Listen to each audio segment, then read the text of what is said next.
So then when they hit us, we literally just like started spinning like a helicopter flying off of the road. And all you can see is what the headlights are lighting up. And we're spinning vertically and horizontally. Like it's like, it's something like out of a movie. Welcome to the Wild Dispatch.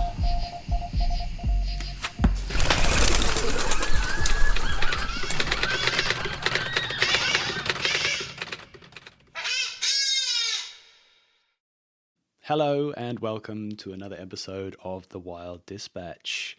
I'm Robin and I'm back with more skills and stories from the wild. Almost lost my train of thought there for a second. Thank you, brain. We have another fantastic guest today, a new guest connected by a mutual friend, William Arthur Sprague IV, who is a regular on this podcast, I can proudly say now. Tony is just an absolutely fascinating individual, also a lover of mushrooms, but also someone who likes to connect with the wild in a very interesting and ancient way. Tony is a person who hunts rock art and archaeological findings of a very ancient kind, be they here on the west coast or further inland in the more deserty areas where in some capacity, some of the artwork lasts a little better. So Tony has had many adventures in many wild places. Unsurprisingly, he has a bunch of good stories today. Thank you again, Tony, for sharing all of your nuggets today. And I'm really glad we managed to get together and have this conversation. So before we jump into this story with Tony, I should probably do a little bit of housekeeping. If you are new to the podcast, then welcome. Please do all the things that people who are new to podcasts do.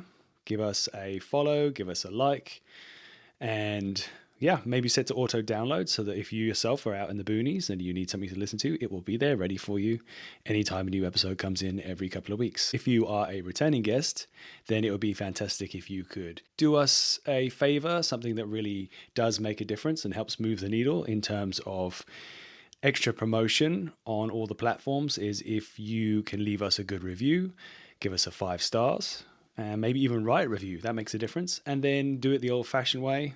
Share this podcast with a friend who you think would enjoy what we like to talk about. Right, I think that's everything for now. Here's Tony. Tony, welcome to the podcast. Oh, thanks for having me, Robin. It's a pleasure to be here. Well, we already got going with our chat prematurely, I'd say. Started jumping into a bunch of stuff. But where should we begin? There were 2 things I wanted to ask you about. First of all, I was excited to tell you about the mushrooms that I found yesterday. I sent you a picture, didn't I? Yeah. Have you ever seen one that big? Like, I'm coming in a bit loud here. Hang on. Yeah, I mean, I don't know. I mean, definitely close to that size. But, Oh, you have? But that's definitely on the bigger range of those agaricus that I've ever seen. Prince agaricus. So I didn't actually know what that was. I just felt like it was tasty. I don't think I've eaten that before, but I found it, and the thing was like a UFO, huge. And I took some pictures, and I wasn't in signal at that moment, so I was on my bike in Lycra, no way of carrying anything other than maybe trying to ride holding this huge mushroom like a I don't know, like an umbrella or something. But yeah, as soon as I got into signal, I was at Mendocino, actually, the town, and I sent William a message. I was like, hey, dude, what is this? And he was like, yeah, Prince agaricus. I might go back tonight, I think. I don't know if it's going to get eaten like badly by bugs now. Maybe it will get bugged out, but I'm going to hope for the best. Yeah, definitely. I think I'll go tonight and check it. But it was like a huge pile of mushrooms. That one was huge, but there was about 6 of them all clustered together. So anyway, I was excited to share that with you. No, that is exciting, especially this time of year where there's not usually many mushrooms to be found, you know? Yeah, exactly, right? It fills me with hope because I do sometimes feel sad in the summer that there aren't mushrooms around because it's so fun in the winter. The thing I wanted to actually ask you about, though, was you just made an interesting post on your Instagram, which is Gorilla Forager, I believe. Yep. About being up on King's Peak in the Lost Coast, right? You made a trip up there. Yeah. And Yeah, you made some interesting points about like finding time to be in nature. So, I mean, let's talk about that, right? Like, it can be hard sometimes, right, to get Yeah. out there. Yeah, it really it can really be a challenge with getting so caught up in everyday life, jobs, family, and our my responsibility specifically. And sometimes like I had been, I mentioned in that post, I'd been trying to do that exact trip for months. And there was some internal resistance. Like when the time came, I'd always be like, I'm not feeling up to it, or Yeah. and I kept I kept just finding an excuse basically, and even that trip, I basically was already talking myself out of it, but I just said, pack your stuff, get up near there, and we'll see how it goes. And then I just the fact that I was packed up and ready and getting closer just like really motivated me, and I pushed through that resistance and made it happen. And I mean, it was so rewarding and such a beautiful experience, really. You didn't get up there until quite late, though, right? Yeah, I got up to the top around after 10 p.m. and I kind of was getting close when the sky was just crimson, and I got some pictures of it, but I wasn't actually on the top till the red on the horizon was fading. But I mean, it was there was a crescent moon, but it was pretty small and it didn't stay up long. And just the Milky Way and like Wow. all the stars and just all the reasons why I would want to be out there. I think it really blows my mind how many people who live and grew up in cities just really never experienced like the Milky Way with no artificial lights, no moonlight, and just really seeing like that many stars and just it really it's humbling and beautiful, and just at least for myself, it's something that it's kind of the antidote to the crazy manic modern world that we live in, for myself at least. Oh, no, I agree, man. And it's funny you say that about people who haven't been in environments where the stars are so bright, but I'm definitely one of those people beforehand. I mentioned this to you before we started recording, but I spent a bit of time in Joshua Tree traveling around a bit. I think we talked about that maybe. I could be completely wrong. But I remember distinctly, I may have said this before in the podcast before, but when my wife and I were staying in a dry lake bed just east of Joshua Tree in our trailer, for a couple of days, we were kind of perplexed by this cloud that was always there in the sky above us. And it was only, I think, like day 2 or 3 that we realized, no, that is the Milky Way. There's a reason why it's not moving. It's because it's very, very far away. So it's true. If you grow up in a place where there's a lot of light pollution, and I guess I think also in urban environments, you don't have as much time to be looking up. You're doing other stuff all the time, right? Yeah, yeah. I mean, that's a great point, and I think that pre-television and pre-books, for millennia, people just watched the night skies. They knew all the what you could see in the night sky at different times of years, and what it meant, and how to navigate using the North Star. And there was a much bigger connection, I think, Yeah. with that back in more ancient times. Well, I guess that kind of cues us nicely into doing a little bit of an intro about who you are and what you're all about, then, I guess. So you are very, very passionate, obsessed. I don't know what the word you would choose would be, but with ancient, I don't know, is it civilization, but like in the form of rock art? So I guess it's kind of civilization, and then it started out as more about civilization, and it's kind of morphed into something more specific of a passion and obsession. I mean, those are both the words that I use to describe it. So I feel like somewhere in there, a combination of those two states. But it just really, I think it started out just like focusing on, or just really wanting to spend time in places where you could still see intact remnants of ancient cultures and that sort of thing. And when I remember when I was younger, kind of thinking about how cool it would be to visit the pyramids or ancient Greece and things like that. And I did eventually visit Greece and saw some amazing things, but I also became aware probably about 15 years ago of how much is here in the US and just, all around us, that you don't have to go to Egypt or Yeah. Greece or wherever. It's everywhere. And that really took on a life of its own, where I would just want to see it and experience it. And I think that one of the things about rock art that I think is really, to me, different than like other art, that like, say, going to a museum and seeing like some masterpieces, but at the same time, we don't get that much insight into the process behind the art that the artist went through. With a lot of rock art, they're in these amazing landscapes with these just beautiful views and vistas, and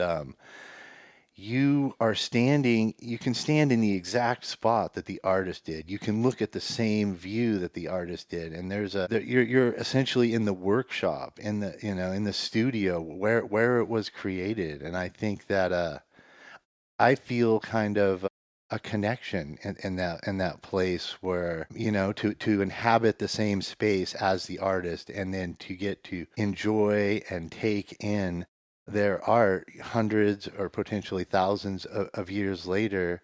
It's kind of, sometimes I think it's kind of a time machine that can connect me with somebody who was in that same place a long time ago. It's interesting because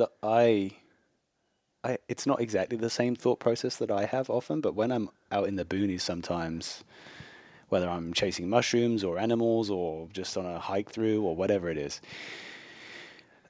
I often find myself sat in a spot on a rock looking at an amazing view, and the thought pops into my mind, I wonder how many people have been here. And it's really in the middle of nowhere, often this time, where you can't imagine many people have been there. But just the thought does pop in my mind quite often. I wonder how many people have been here before and enjoyed this view, and how long ago that was. And so,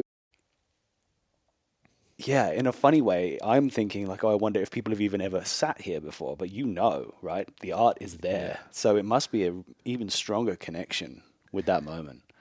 Yeah. For I can't really speak how anyone else would experience that, but for myself, it definitely feels like a connection. And I think of things of like how different the life of the artist was compared to mine.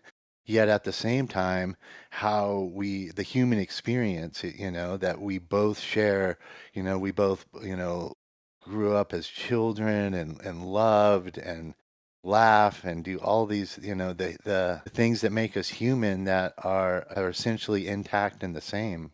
So there's this duality of these dramatic differences, but then there's this a lot of the more essential important things seem to be the same. Yeah.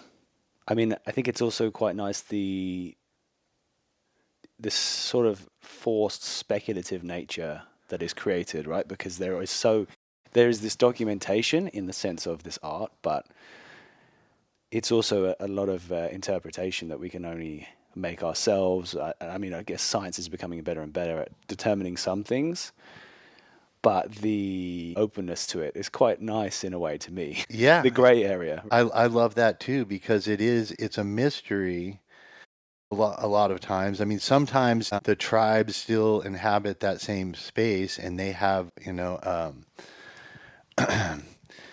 they have a better understanding of the context and the meaning and the significance of some of that rock art. And sometimes the people who made it are no longer present, and so it becomes more mysterious. And I think for me, that's part of the draw, that mystery that can never be solved. Like, my mind goes in different directions of thinking about what these symbols and images mean to me.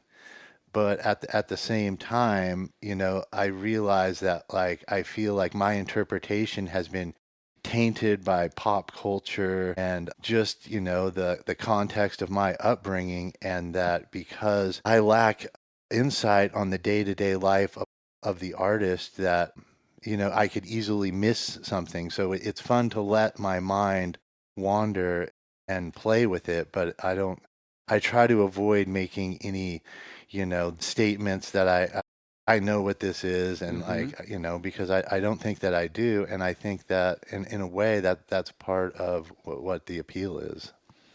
Yeah, right. I think it's the thing as I've gotten older, and I think this is probably a cliche, but it is the more time you spend in the world and the more you learn about everything, the more you realize you know absolutely fuck all. Just Yeah. kind of, yeah, it's humbling on a progressive nature. I want to, and now, so I want to jump in way more into this world of rock art and the different places you've been and the things you've experienced. But I think you mentioned your own perspective based on your experiences and growing up and your stories, but I think it would be good to give a little bit of an intro as to your memories, the things that were important to you when you grew up, and the things that you experienced that shaped who you are today and how you've become such a obsessive or someone who just really enjoys this this world that you inhabit now. Yeah, that's an interesting question because I think I mentioned to you earlier about I had a pretty non-traditional upbringing. My dad was a committed outlaw, and we spent a lot of time kind of basically on the run from the law, essentially. So we spent a lot of time in Mexico and Guatemala when I was younger. I never really put this together till you just asked that question, but I remember one of the experiences. I was like 6 or 7, and we visited this place in Mexico called Palenque. Okay. It's in Chiapas, and just, I mean, there's pyramids and just amazing carvings, and just it's an incredible place. And I think that was probably the first ancient, like anything experience with ancient cultures in situ, like not in a museum, but actually, being in the jungle and seeing these pyramids and all the stuff firsthand. And yeah, it really made quite an impression. But So was that something that your dad was also really interested in too, and did that shape it, or was it just kind of how did you end up in those places? yeah, so I mean, he was more, he we spent a lot of time camping and in the outdoors, and he was definitely always into nature and also into indigenous history.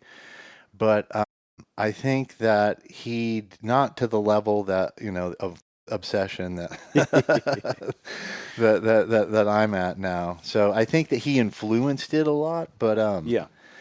like so when we did end up settling down, we my parents moved to the hills of southern Humboldt County, and we lived way out in the sticks. And one we had a creek on our property, and we didn't have. I had books, but like I didn't have that much to do at home, as far as there wasn't any kids that really lived nearby, and so I just kind of was left to my own devices a lot. And I found this spot down near the creek where there was an Indian camp, or where the indigenous people used to of the area used to live, and I used to go down there and look for arrowheads, and that was pretty cool, and it was fun.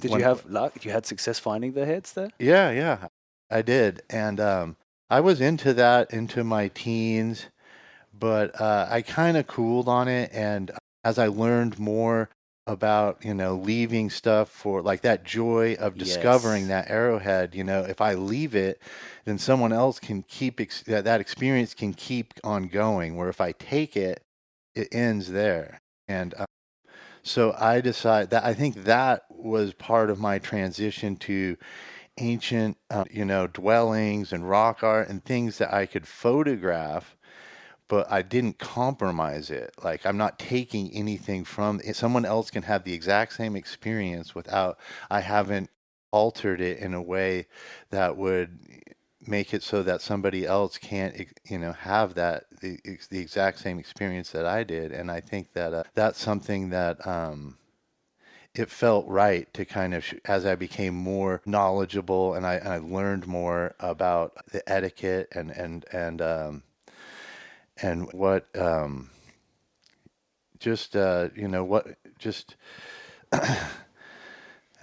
as I learned to find the place that I was comfortable interacting Yeah. with these spaces, Uh-huh. just the what it felt right. Yeah. Yeah. And I think it's also a process of learning. I mean, learning, it's only through time and conversation and sharing things with people that you realize, oh, like you were saying, maybe it's not the best thing to hoard all these arrowheads, even though it's really cool. Yeah, Yeah, leaving it open. And also now they're kind of, from a scientific point of view, saying it's good to leave things and not actually, archaeologists, right? I mean, this is diving way into things I don't know about. But I remember hearing people say, the reason why they're not extensively digging certain sites now is because in 10 years or in 50 years, technology is going to be so much better and they're going to be able to deduce so much more from an undamaged section. So it's actually good to just leave things and let the technology do what it does later on, and then you'll get a clearer picture and a better understanding of what's going on. yeah, and I think for myself, part of the obsession has been that we tend to think of the indigenous people that inhabited this continent before European contact as primitive, and I think that it really couldn't be further from the truth because they were very sophisticated. There was a lot of farming going on and dry farming, sophisticated agriculture, and some of the things about rock art that I find the most fascinating are what's called solstice markers, Okay. where a piece of rock art will be on an exposed, say, rock face, and then on the summer or winter solstice, the sun will rise, or as it's going down, it will interact. A shadow will come across that rock art and interact with it in a specific way, and I find that infinitely fascinating. That they were able to have those kind of design those type of Like markers. yeah, to just to design this play between the sunlight and something they've made that is able to impart information on and be a calendar and just yeah, it's the things like that that just really blow my mind. In fact, there's this piece of rock art near Moab, Utah that I haven't visited yet, but I really want to. It's like a huge carved petroglyph of a snake. It might be pecked actually, but it's a petroglyph. Just I guess I should have touched on this already. Is something that's been pecked or carved into the rock, whereas a pictograph is like something has been painted on the rock. And did you say a pectograph is something that's been cut or carved, or what was the first word you used? Pecked. A petroglyph. Petroglyph, sorry. So so that's has been carved into the rock or pecked into the. It's basically a Like mechanical. chipped. Yeah, yeah. Okay. It's creating relief in the rock face to show a design, whereas a pictograph is done with pigments and Okay. paintings. But this particular petroglyph in Moab is like, I think it's about a 16-foot long snake, really Wow. big. And on the summer solstice, and I just find this so mind-boggling. And this is like this is like a pilgrimage that I hope to make one day. So this on the solstice, on the cliff face above the snake, a shaft of light appears, and it takes the form of an arrowhead of light, and it moves down the rock face, and on the solstice it penetrates the head of the snake. Wow. And when I first heard about it, I didn't even believe it was real. And Yeah. I saw videos and I'm like, this is like fake. There's someone like staged this, but I've researched it, and it actually is real. So I mean, the people who made it, they had to make this elaborate snake, get the head in the exact right position, and then they had to make it so wherever that light is shining through, they had to create the silhouette of an arrowhead. So that would be the picture that the light projects onto the wall, and then it travels down to pierce the head of the snake. I mean the amount of effort and planning to go into something like that is not like whimsical or haphazard or just coincidental. It's like very it's just amazing, Yeah. and that it's amazing to me that the people who created it thought it was significant enough to put that much effort into creating it.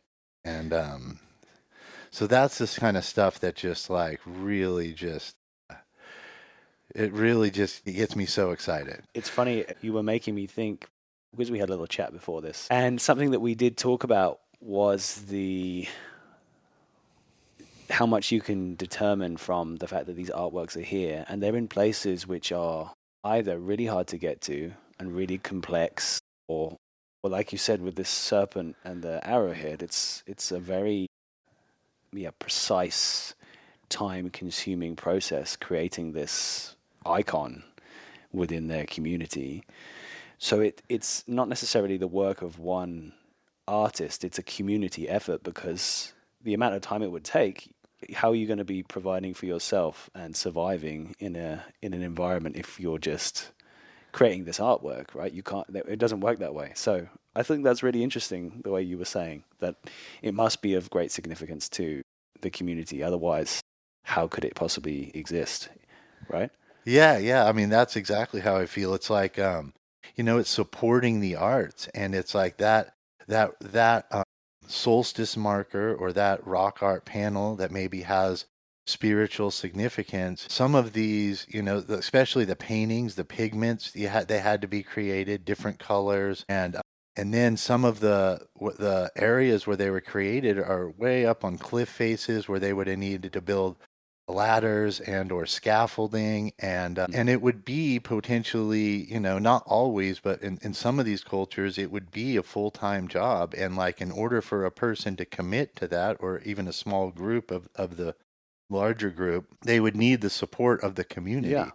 It would be something that, other people would take care of other aspects of and other responsibilities to free them up to do that. And it's also, I think, an indication of when things are going well for people, that they are able to specialize like that and support these artists to be like, okay, well, we'll farm this food and we can produce some extra, and you guys focus on that, and Yes. it's really I think that really is something, beautiful. I mean, spirituality can be seen as a necessity, but the bottom line is it's not putting, it's not directly putting food on the table. It's not a direct, it's not helping with day-to-day survival. I mean, it can be in the spiritual sense, but in just the strict physical sense, it's like you can live without that. And so to put that much effort into something that's essentially, not necessary to survive until tomorrow is an indicator of a people who are doing well, I believe. Definitely. It's also, when you say that, you make me think of some of the arrow tips, some of the broadheads, and the evolution of those as well. And again, this is not something I'm an expert in at all, but some of them became very intricate at certain points. Yeah, No yeah. pun intended. But yeah, at certain points in time, there was a lot of waste and time. Say, like, a lot of time was wasted in creating these very delicate points, right? And the thing is, it takes so much time and there's so much failure. What's the benefit of that, right? Ultimately, something that's a bit more primitive is going to do the job. But you can determine a similar kind of thing, right? The times must be good at that moment. If you're starving, you're not going to be going, oh, I'm going to wait until I got this arrow point completely perfect before I sling it at that animal. I don't think that's going to be the case. Yeah, yeah, I mean that aspect of it I find quite fascinating, because they find, are you familiar with the Clovis culture? So Right. it's about 13,000 years ago. They're associated with the megafauna before the big die out, and they made these very large and very intricate and beautiful spear points. And I believe most people, I think the consensus is that they were used for hunting megafauna like mastodons and that sort of thing. And And a mastodon, is that a giant woolly mammoth, or what is that mastodon? I believe it's related to the woolly mammoth, but different. And I don't know the Okay. differences, but they're pretty very similar. So Looks like that I kind of think thing. for probably for our purposes, they're interchangeable here. Okay. But I mean, these are enormous creatures, and these Clovis points, they have found them so far from the source material, like to make a spearhead that big and that intricate, you needed really high quality material, like an impurity in the middle might, shatter it. And they would import, this for literally hundreds of miles through trade networks, or I don't know how the stuff moved around, but they can trace, particularly obsidian's very traceable to its source, to the volcanic source that it came from. But I believe a lot of the other materials they can do a pretty good job of. And it's just amazing how these raw materials moved all around the country because they were the best for making that technology, which was the cutting edge of the time. Those big Clovis spear points, and they've been found in, I'm not sure about Alaska, but definitely all the lower 48 states. It was kind of like some people think it was a cult or associated with hunting megafauna, and that's who they were. That's what they did, and so and they made blades like that, and they hunted those those uh those giant animals. Yeah, it's remarkable. I didn't realize that it was like the trade network was so complicated. And how long ago did you say that was? Like 12,000 years or something ago? Yeah, That 13,000 years that's ago, crazy. And when you think about it, so no draft animals, and you're just, no Patagonia gear or whatever. You gotta like, I mean, and that kind of touches on something else too, is just that like anything you use in your life, you're not only are you making it yourself, but you have to harvest the raw materials. If it's a bow, then you have to harvest the wood and to make that bow and make the arrows. And then if it's clothing that's made out of animal skins, you have to harvest the animal, butcher the animal, preserve the skin. I mean, there's so much. There's so much to it, that not just that everything you know that you make, you're making the tools to make it, and you're making the item itself. Like there's no Yes. Home Depot. And when you get into the ancestral Puebloan, or what some people call like the Anasazi of the Southwest, the Four Corners region, like Utah, New Mexico, Arizona, and Colorado. Like I'm not sure if you're familiar with Chaco Canyon. I mean, but they No. they they literally built like freestanding buildings with hundreds of rooms.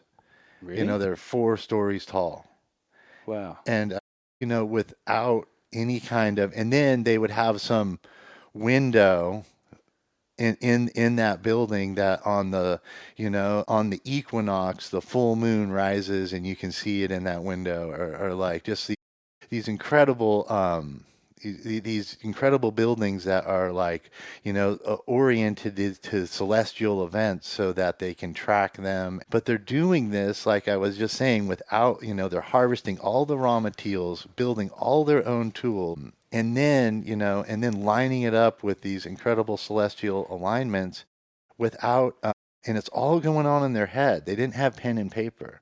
So I think about like thinking about the mathematics with that kind of stuff, of like, of building things, and these the relationship with celestial alignments, and all that stuff, of what that would take, and then to just, to verbally teach that without being able to. I mean, I don't know, per, it just boggles my mind. It Yeah. just it's truly incredible. And those exact people that I'm talking about, they had trade networks. They they kind of died, or not, I don't know, died out, but they kind of dispersed about 700 years ago.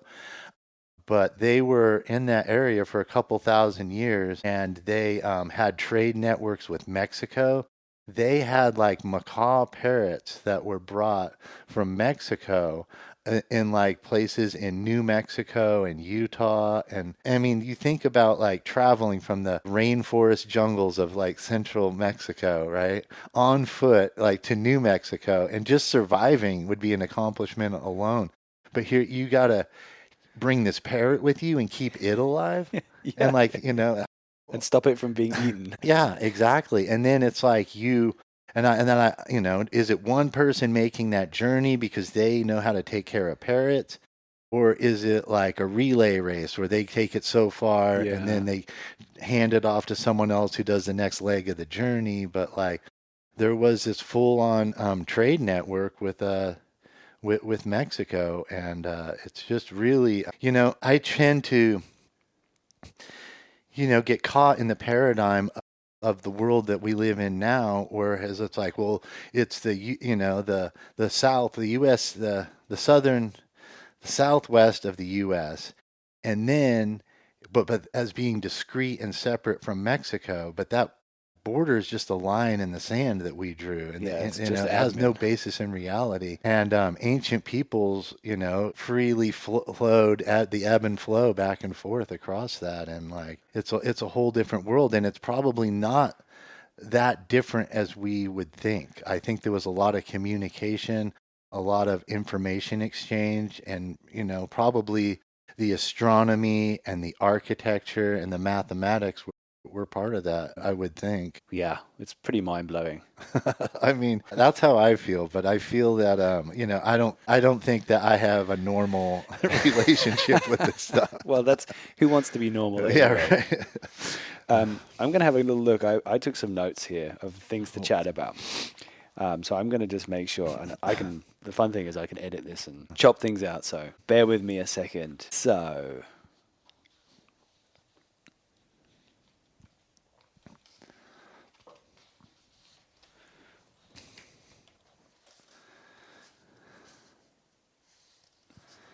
okay. So inevitably we jumping into, I mean, this is the thing that you're most passionate about, and it's super fascinating to me as well, and it's what we're here to talk about. So but I did want to duck into a bit more of your story of growing up and those experiences, and I have a couple of little notes here of things to talk about. You mentioned, I mean, you mentioned kind of being on the run and that process, but you kind of had like a, you said to me you lived in teepees. I want to hear about that. So So, what was that like? And was that a commune kind of situation as well? yeah, yeah. So it was.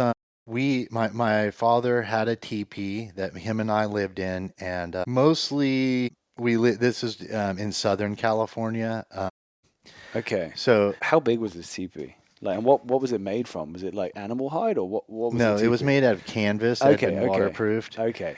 and it wasn't that big. It was probably,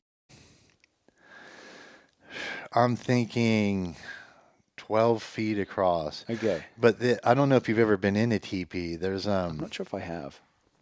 the technology is actually pretty sophisticated. So there's you have the teepee, but in a real functioning teepee that's going to be in bad weather, there's a kind of an inner skirt on the inside Okay. because you're going to get condensation running down, and that is to kind of block off that condensation from the area that the people are going to be in.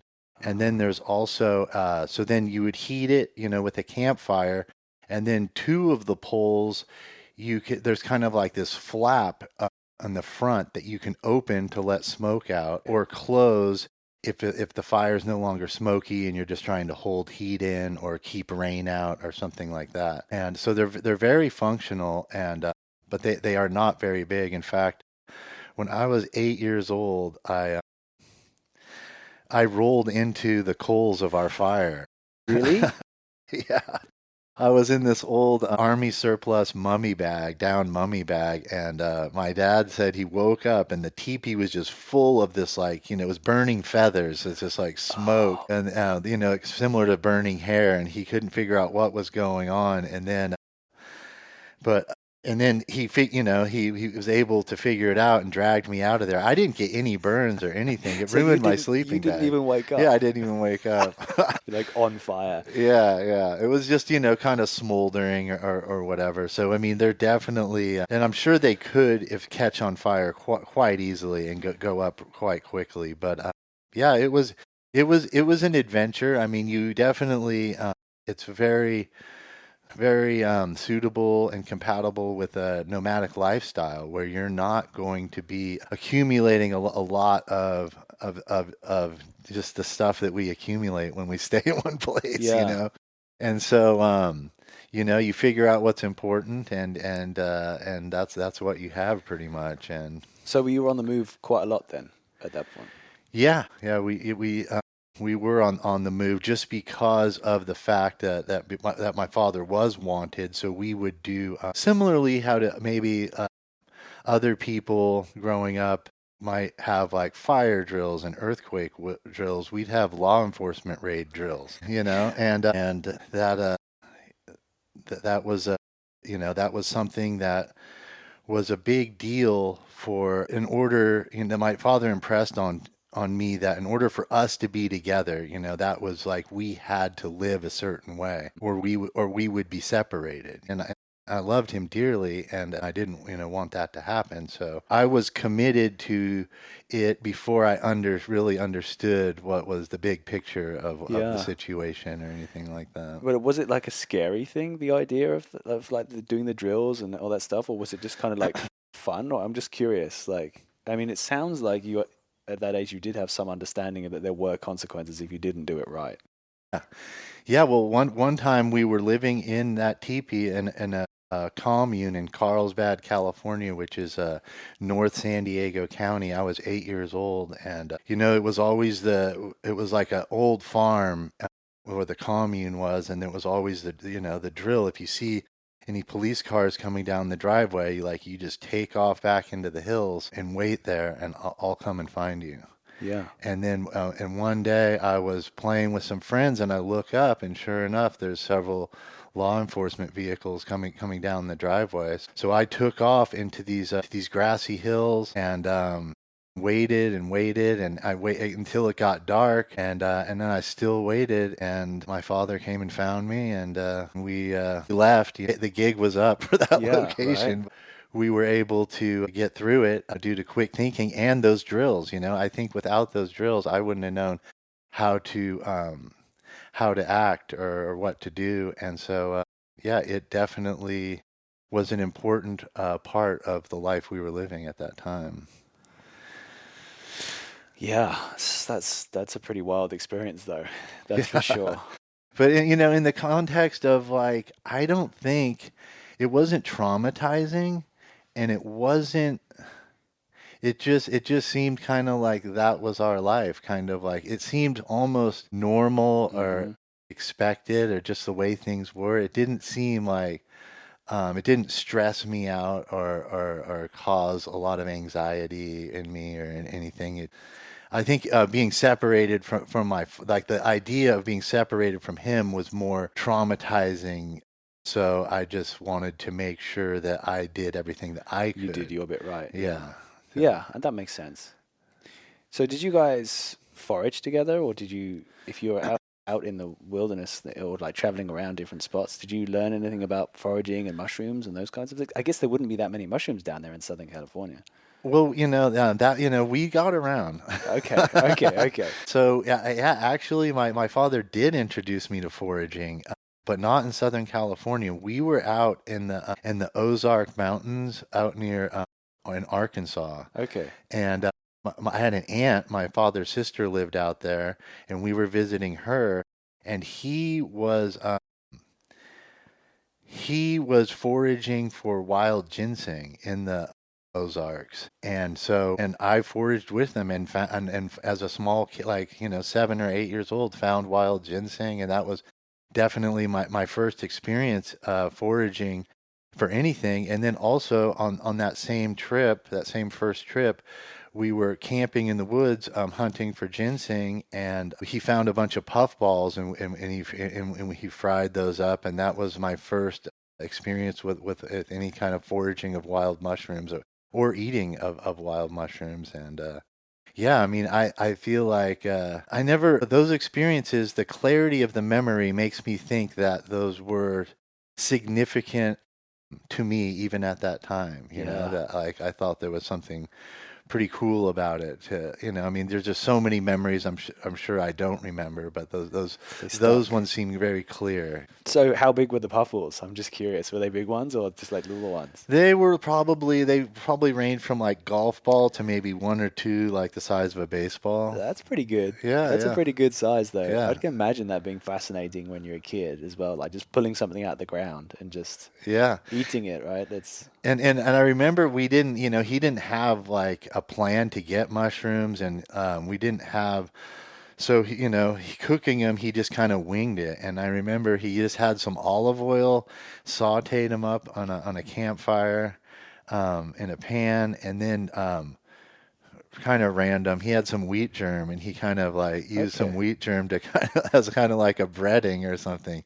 And I remember being very skeptical, like I don't know about this as a kid, but I remember actually going like, these are delicious. This is amazing, Yeah. especially just to kind of throw together with like sounds so random, wheat germ. I've actually never tried cooking them that way, but I should do that It'll sometime. be fun, right? That Yeah. would be if you happen to stumble across some puffballs. Yeah, yeah. You've got to do it. Like I wonder if it'll bring back some memories as Yeah, well. yeah, exactly. That'll be amazing. So tell me then, when did you do a lot of like exploring off on your own then? Like when did that start and going off and I mean obviously your dad seems to have been a big influence in being out in nature, but did that carry on for time after the experiences you had with him? Oh yeah, nature just is a very soothing place for me. I love to be, I don't know, just being a natural creature out in a natural landscape and not having to worry about social interactions and like the exchanging niceties and being polite and all that stuff's fine, but like it's nice to just be a natural animal on a natural landscape, and think of myself in that context more of like than like a civilized Yes. member of society. It's so true. I totally agree with you. It's the same. I don't know. I mean, maybe it's obvious, but like just being outside, being in the natural world, being surrounded by the smells, the sounds, the animal noises, being around other animals, there's something simple about it, right? It's just, I mean, in some ways it's not, it's very complex, Yeah. but it feels simple, like in my soul, you know? I don't know if that makes any sense, but there's just like a simple baseline that is not disturbing or distracting or I don't know. It's hard to capture. I don't know if I'm doing it justice. The feeling that comes with being out there, but yeah, Yeah, for me, the way I would describe it for myself is like I've heard the term the monkey mind a lot of times, and sometimes I'm a thinker, and sometimes I just can't get my yeah, mind to shut up, and it's yeah, just like, well, what about this? You got to do this tomorrow, and like, did you reply to that email or this and that, and when I really get out there, I can be more in the moment and not that monkey mind kind of moves to the background and gets quieter, and it really puts me like to what I would describe. I'm not sure if you're familiar with flow states and yes, things like that, where you're just really in the moment. You're not thinking about yesterday or tomorrow or next week. You're in that experience, and I think that I find myself the easiest for me to achieve that mindset is in nature, and just to just let everything else go and just be present in that yeah, exact moment. yeah. It's like a magical place, flow state. I get it through exercise as well. If Yeah. you're just kind of working reasonably hard physically, then it's hard to think about other stuff if you're distracted by your body that hurts. Well, again, I can only judge my own experiences, but one of the things that concerns me about the world and the people that live today are, I just know when I go out in the wilderness, I feel like a better person when I come back. I Mm, feel like a better person to my family, a better person to myself. I just feel like a better person. And I feel like there's so much hustle and bustle and people in the city. and maybe they go out to the country to go car camping, but and maybe that's all they need. But I think the true wilderness experience and really immersing ourselves in the wilderness it's so healing. And I think that I'm concerned that not enough people are getting that experience. And I just feel like I always feel like a better person for it. And I just think that any time spent in nature is a good thing, and it's something that I would definitely. Everyone has different comfort zones, but I definitely would recommend it without hesitation to anybody. I think people, I think it is a natural desire for people, for most people probably. I'm speculating on behalf of the whole planet here, but if you go look at like COVID, right, when remote work became far more socially acceptable as a thing, then suddenly everyone's moving away from cities, everyone's moving out into more wild spaces, countryside, and I think that says a lot, right? I mean, I think that's changing now a bit, and I think people are now moving back into the cities. Companies are kind of turning the crank a little bit and kind of wanting you back in the office. This might be a personal begrudgment right there, but I think that's the thing, right? People do. It is in us to want to go out and be out in the natural world. Well, I hope so. I really do because I think it's such a healing thing and such a great thing for us all to experience. So there's two things I want to ask you about, and I think whichever one came first is probably the best thing to go with. I've got studying Hawaii, which I saw you posted a photo long ago on your Instagram of you in Hawaii, and the other thing is being a wildland firefighter, which is another thing I think, if I'm correct, that's something that you did too. Yeah, I used to. So I was a volunteer firefighter for 10 years, and then I got trained. I worked for the Forest Service for a while, and I was trained to fight fire for the Forest Service, but never ended up fighting fire with them. When I was in high school, I was going to a very non-traditional high school in southern Humboldt, and right about that time, my parents we were in the process of moving to Hawaii, so we were spending our summers here, our spring, summers, and falls here, and then our winters in Hawaii. And then by my senior year in high school, we were in Hawaii full time. Okay. And so, yeah, it was especially because the Big Island back then, and we're talking like the early '80s, was just so undeveloped. It was just like all the resorts now. There was so few resorts and just so many incredible places that you could camp, and it was just kind of a free for all. There wasn't enough people for there to be a lot of problems with just people camping, and there was more freedom. Whenever like now when I go back to Kona and visit, I still have friends and family there, but it's not the same because there's so many areas that we don't have access to, or that if you do have, there's strict hours you can be there. Mm. And I feel like when I was there in high school in my early 20s, it was just like a giant playground. We could go wherever we want and do whatever, and it was just so beautiful and incredible. And I think that that's the first place I ever experienced petroglyphs was in Oh, Hawaii. okay. Yeah. What kind of year or like rough kind of time was that? So we started going over there probably I think 79, I Okay, think. okay. And then, like I said, just in the winters at first, and then my senior year was like 85. So by then we were full time, and then I came back after I graduated here for a couple years, and then went back again in my early 20s to Kona, and then ended up just kind of back here in Northern California for the duration after Okay. that. Well, tell me then about that first experience of the petroglyphs. Is that the right term? Yeah. Yeah, so it was it was on a hike and a very cool spot. There's a rock shelter out on this hike, and Sorry, when you say a rock shelter, you mean literally just like a mini kind of cave thing or something where you can just like hunker down? Yeah, kind of exactly. Like it's kind of more like an overhang than a full-on cave that you're going Okay. way back into, but it does provide shelter, but it's not actually like, it doesn't have the depth of a cave, I guess. Okay. Yes. And so I don't know, my instinct always felt that there was maybe because there was one rock shelter and it seemed like potentially like a Hawaiian kahuna or shaman maybe lived out there and maybe made those, because it seemed interesting to me that only one person, or one household would be out there with all these petroglyphs.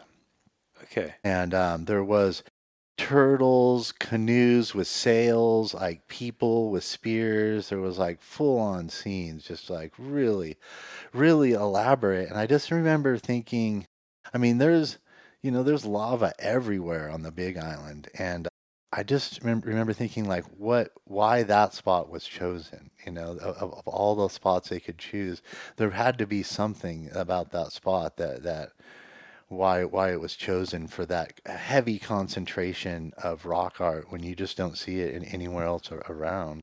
But I think that they're pretty common in Hawaii. And I kind of took them for granted in a way when I lived over there. Just didn't realize how common they were in other places, like over here in the continental U.S. Okay.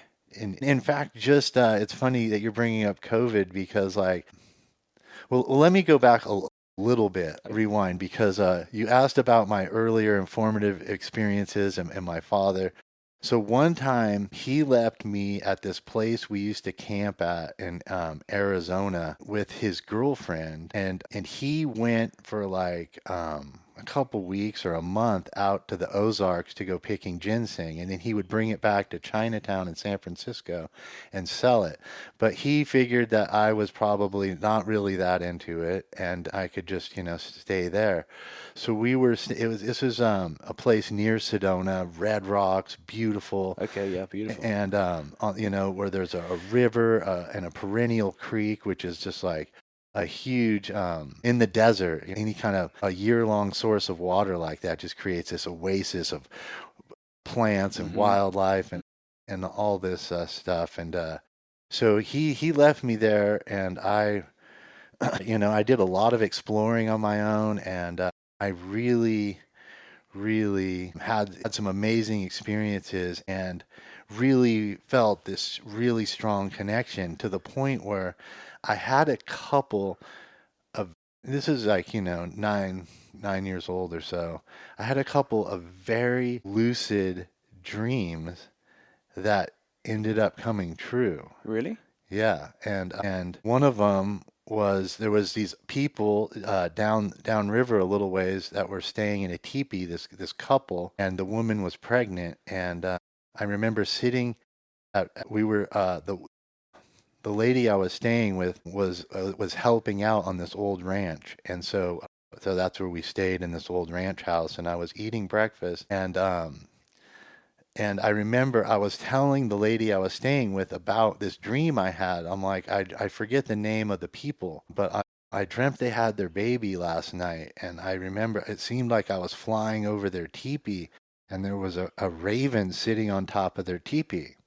And, and then like within moments, the, the, the man of the couple came running in, and he's like, we had our baby last night. It's a little girl, and we named her Raven.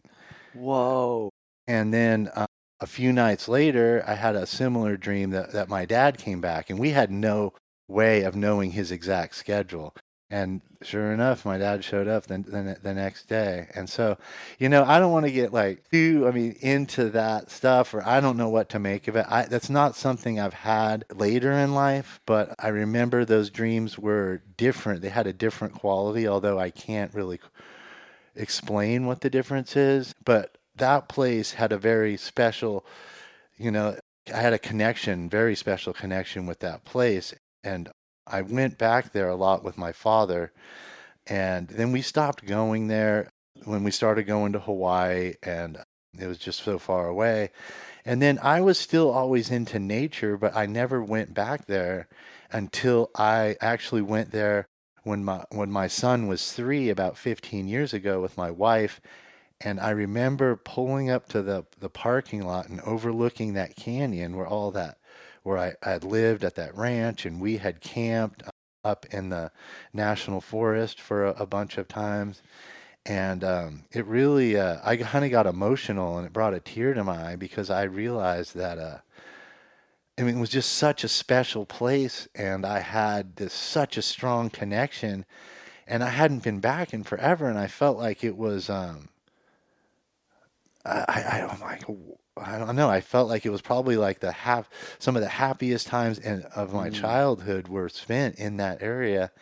And here I had been just like, why haven't I been coming back here for such a long time? So ever since that trip, I have been pretty obsessed with the Southwest. The Four Corners area, what people describe the Colorado Plateau, the Red Rocks, and all that. There's something there. At least I feel like that I can't explain, but I'm very drawn to. And like I don't like it nearby. There that place, Sedona. A lot of people use the word vortex, like an energy vortex, and Yeah. I don't really like that word for some reason, but at the same time, there is I mean, there's something there, at least for me, for myself, that is just it makes it such a special place. So that was like a real full circle moment when I came back to that area with my family, and then and then from that moment on, I just have wanted to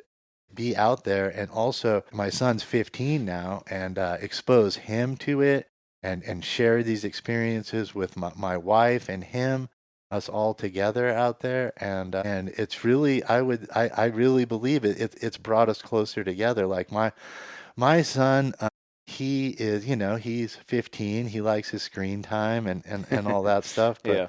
you put him on a hiking trail, and that, he can go, because I got him out there early, so he doesn't think about it like other people do. He just goes, and Yeah. That's great. he had a funny thing happened at school where he, after a vacation, the teacher was like, "Well, what'd you do on your vacation?" He goes, "Just the normal stuff people do on vacation. We went and looked at petroglyphs and did all this stuff." And like I realized when he told me that I had completely normalized it in his mind. He thinks that this is the stuff that everyone does, and I had to explain to him, like, no, this isn't really what everyone does. But the cool part is that he it's not just something that I force on them. They enjoy it, not maybe to the level that I do, but they definitely enjoy it a lot, and that really makes it special to me. And I just want him to know, my son to know what's out there. When people talk about what's happening with public lands or this or that, but for him to understand what's at stake out there, because he's experienced it firsthand. It's not an abstract concept. It's something that he has seen firsthand and has firsthand experiences with. Yeah, it's absolutely true. It's funny, you were saying a story, you made me think of a story of my own that my parents like to tell me, about normalizing weird stuff. I think when I was a kid in school, I went into school, and apparently, I don't remember this at all, but the teacher actually called in my parents because they were worried about me, because they said that I was making up stories and things that weren't true, and it was kind of creating problems. And it was because they asked me what I did for the summer, and we went sailing across oceans, and our boat nearly sank, and all these other things that I was saying, and they were like, no, that's all true. Like, I'm like, we're not going to do more normal stuff, thank you. But it's kind of weird, right? Like, everyone's normal is different. Yeah, exactly. Exactly. So let's talk about. This is a conversation which I think is going to segue very nicely into some more cave art stuff. But yeah, we had a brief conversation before this recording about the choices we make with food that we eat. And you actually are a vegetarian, if I'm right in understanding. Yeah. So let's talk about that, because you grew up a lot in the wild. You had a lot of connections with nature. How long have you been a vegetarian for? Well, I mean, I was raised vegetarian, so pretty much my whole life. I mean, I eat eggs and fish, so I mean, I don't know. A lot of people have a name for that, but that's just what I choose. Okay, okay. But I was raised that way, but I have, there have been periods when I was younger where I have indulged in being a carnivore, and it was, it was really good. But I realized that the kinds of meat that I liked is not the kind that are good for you. I'm guessing bacon might have Yeah, been on that bacon and list. pepperoni, things like that, rather than than like good quality stuff. And it just I just got to a point where just philosophically, I mean, I was raised that way, but like I said, I ate meat for a while when I was younger, but I just decided that I really don't like for me it's philosophical. I think factory farming I just kind of rubs me the wrong way, Yeah, and I think that if animals are going to be taken for food, that I'm totally okay with that idea. It happens in nature in the wild, but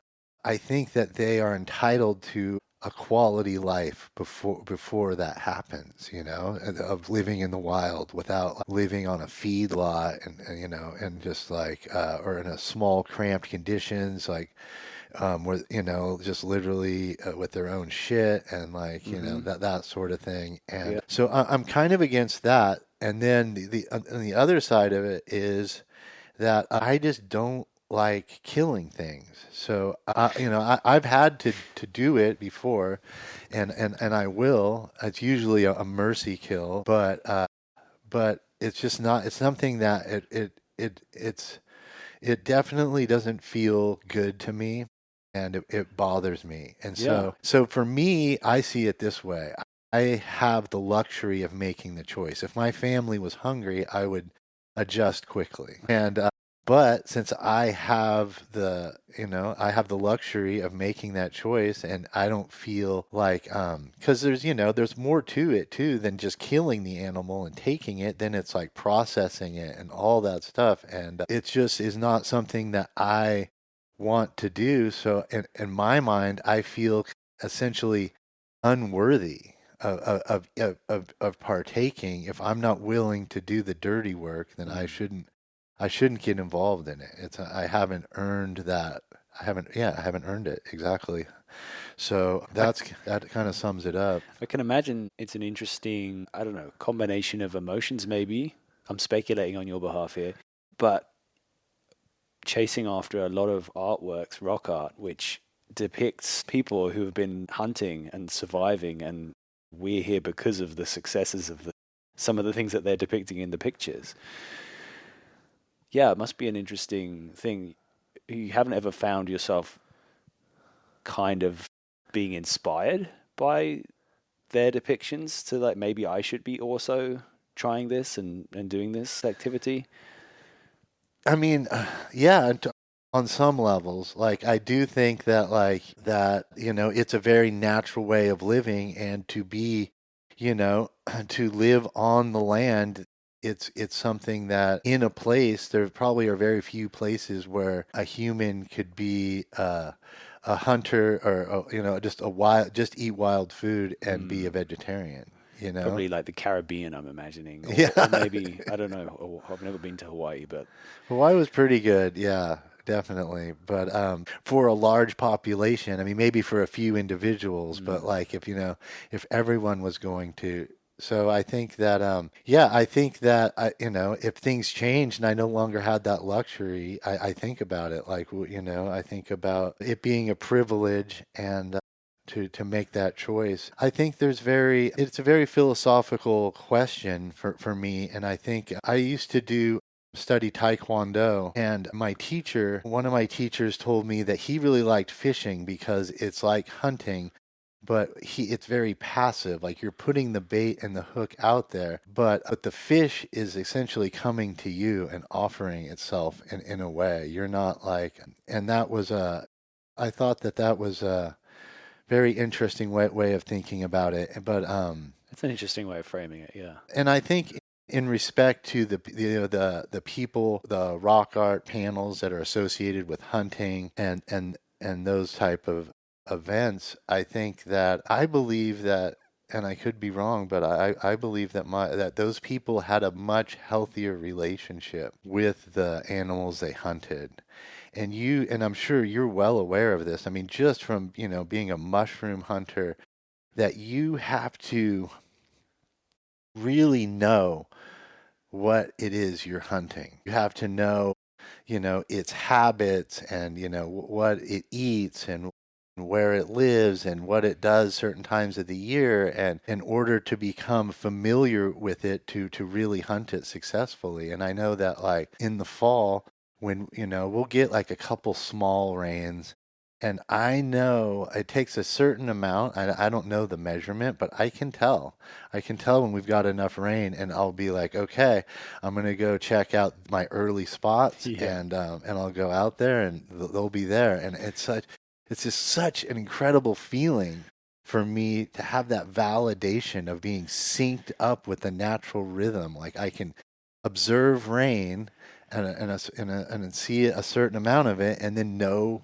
where to go, and Yeah. and to me, that is like it puts putting me into that rhythm with the other living things that are around me, not necessarily humans, but like the plant and animal community and all that stuff. And I think for myself, there's such a feeling of validation Hmm. from me observing the conditions and going, okay, I need to go to this spot because this is what that's telling me, and then going and finding like all this amazing food there. It just feels like I'm living right somehow, Oh yeah. and it's just such a great.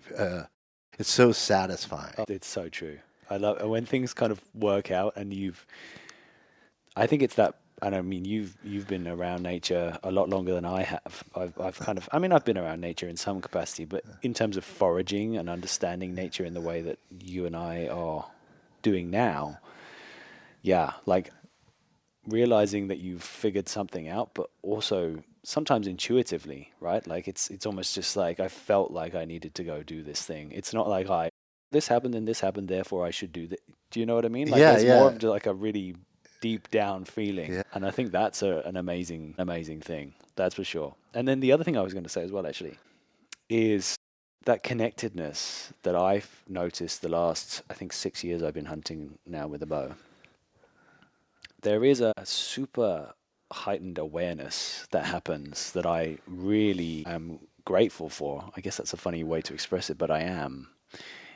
In that you are very conscious of like every footstep that you make, the wind direction, the subtleties of how it's changing, and constantly, if it's swirled or if it's where it's blowing on your face, your ears, just being hyper aware of that, the noises of birds and how they're calling in certain directions, and whether that's an alert call and what that means, whether there's another animal disturbing those birds, whether I'm disturbing those birds, and what that means to other animals. There's so much awareness that comes from, I think, in a funny way, just going with a specific purpose that means that you get that heightened presence that I really enjoy, I've got to say. Yeah, I agree. I completely agree. I think that, in particular, I've noticed that I think that that's kind of along the lines of what really draws me to the desert. Of just I've spent so much time in the woods of Northern California that I truly feel at home. Like, I never feel scared, or like I always feel like, just find a creek or any kind of a spring, follow it down to a creek, follow the creek to a river, Hmm. follow the river to the ocean or a road. It's just like I feel like I'm very comfortable. Whereas when I'm out in the desert, I'm not as comfortable. And I have that heightened awareness that you were just speaking of. And Mm. I think it's because that I know that I am out of my element, and I know I'm in danger. And if I screw up, and I'm not really paying attention to what's going on, I could, it could cost me my life. Yeah, things And are quicker there. and I think that somehow the irony is somehow feeling that you are closer, like you have less, there's less mistakes between you and death, makes me feel more alive. Yeah, yeah. It's like and just knowing that like for me it's in the desert, it's distances always get me. Like I'll see something and I'm gonna head towards it, but I always it usually always takes a lot longer. And here it's like you can see we're so in the forest, sometimes we can't see out of the forest. All we can see is trees, and we can't see like all the land. And then like, oh, it looks like there's a drainage where there's some water over there. It's just so, and then in the desert, it's like the land is naked and you can really see the shape of the land itself. It's not like hidden by the vegetation. And it just really, it really makes me feel like I'm just again just a part of that natural rhythm instead of feeling like I don't know, like sometimes I wonder in like city environments or lots of people where where I fit in with all this. And but I never wonder that when I'm out like completely immersed in a natural setting and I'm really feeling like I need to really focus on what's going on around me.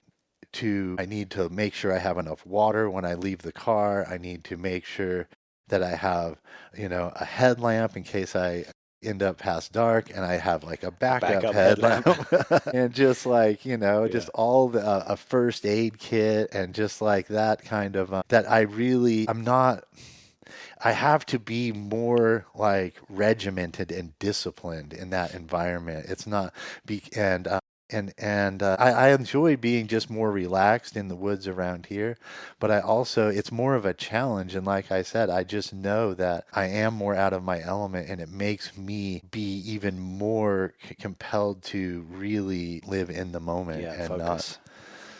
Not be distracted. Okay, so let's jump back into rock art. Okay, yeah. I guess first of all, I mean, you said that you've like the southwest, is that right? Like that area is kind of your happy area and where you spend a lot of time. But have you also had like an interest in kind of the rock art? Maybe you haven't traveled to some of those other areas, but the rock art that is happening in other places too. And I wonder if doing maybe like whatever you're comfortable talking about, kind of an overview of like rock art, where in the world, how common. I mean, we've talked about some of this stuff already, but yeah, and how old it is, right? Like, and the variety of age and those kinds of things. I think just for anyone who just really doesn't know about this kind of thing. Yeah. Well, it's pretty interesting. Like around, you will usually find some sort of rock art almost everywhere. I know that Michigan has at least one rock art site. Florida has at least one. And then, I mean, these are just what we know about now. There's probably been, a lot of stuff that's been destroyed through development before people really cared about that type of history.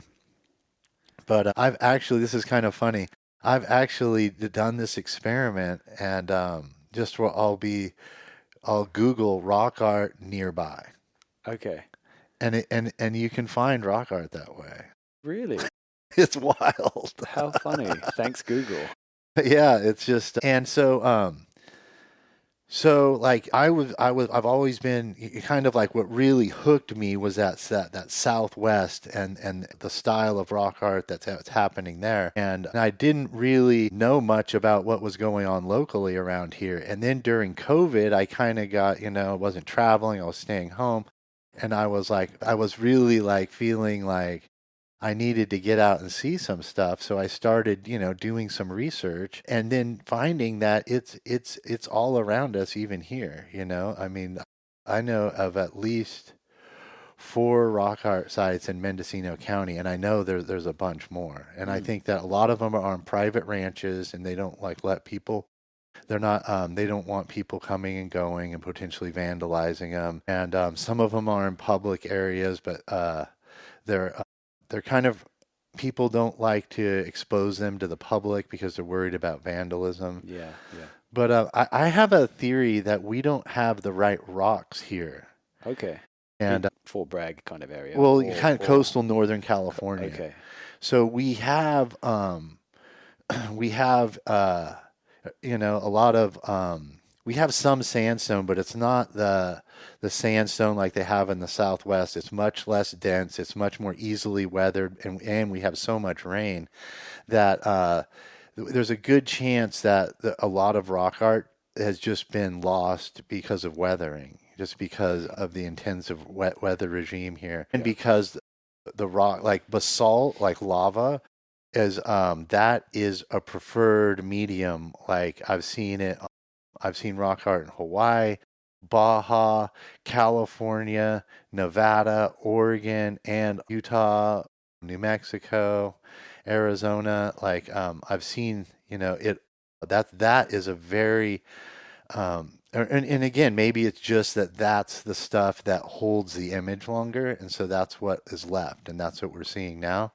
But so we don't really have that here. But if you go out to like the Mount Shasta area, there's actually a decent amount of rock art there, and you find a lot of lava. But what you do find here in coastal Northern California is this mica schist, and it's a really kind of a neat rock. It has a greenish hue, and it has like, if you look closely, it has little crystals embedded in a matrix of kind of other kind of rock, and Yeah, maybe I've seen that, I think.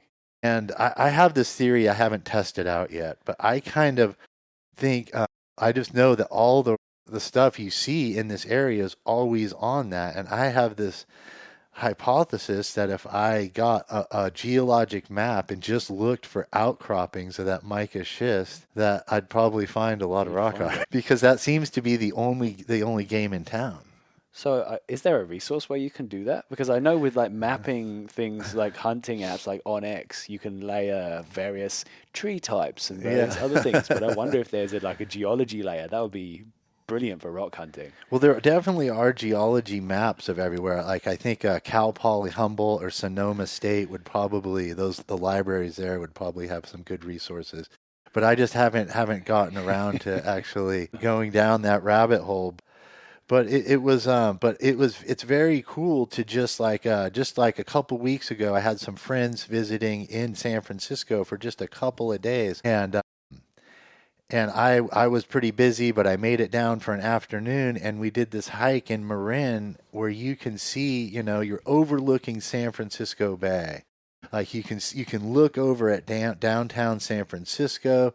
You can see the Golden Gate Bridge, the Bay Bridge, the Richmond Bridge. This incredible headland with views, and there's this huge mica schist rock outcropping with these concentric circle petroglyphs. They're called PCN or pect nucleated curvilinear style, and they and you're just, like I said, you just have this amazing view of the whole bay, and this rock's covered with it, and it's near cities, and it's a pretty frequented trail. There's a lot of vandalism there, but it's still pretty amazing and cool, and it just makes me think like what it must have looked like to sit on that hill before there was cities and look at San Francisco Bay as this pristine, undeveloped environment, no bridges, no roads, no houses, and just maybe just smoke from a few villages, coming up here and there. And but it's really everywhere. I mean, that's like right on the outside of this major city, and I just think how few people are aware of that. This stuff is just is all over. Yeah, I had no idea. We lucked out, and it was just like a crystal clear day, no fog, and it was just like it was really special. And that stuff's all around us, and that's kind of part of it too that I find so gratifying is like sometimes it's like this big grand adventure, and sometimes it's not, and it's just really cool to be able to take an afternoon and have this wonderful experience instead of like this week long commitment or something where you have to like clear the calendar and like keep the obligations at bay for a minute and Because it reduces expectation as well, right? Like when you put less in, like whatever comes out is like more of a win. Right? Yeah, There's exactly. less expectation. Okay, so I wanted to ask you about something you touched on in one of our previous conversations. So we've established there's rock art like everywhere, especially even in places where you don't expect, it sounds. But you said that there is kind of a consistent symbology or use of images in multiple places all over, I mean, the country. I don't know if the world, maybe what you were alluding It's to, but the world for so sure. maybe can you talk about that a bit? Yeah, so those PCN those PECT basically it's like think of a dartboard, a bullseye, just concentric circles. Okay. Like that is very you find that in a lot of areas.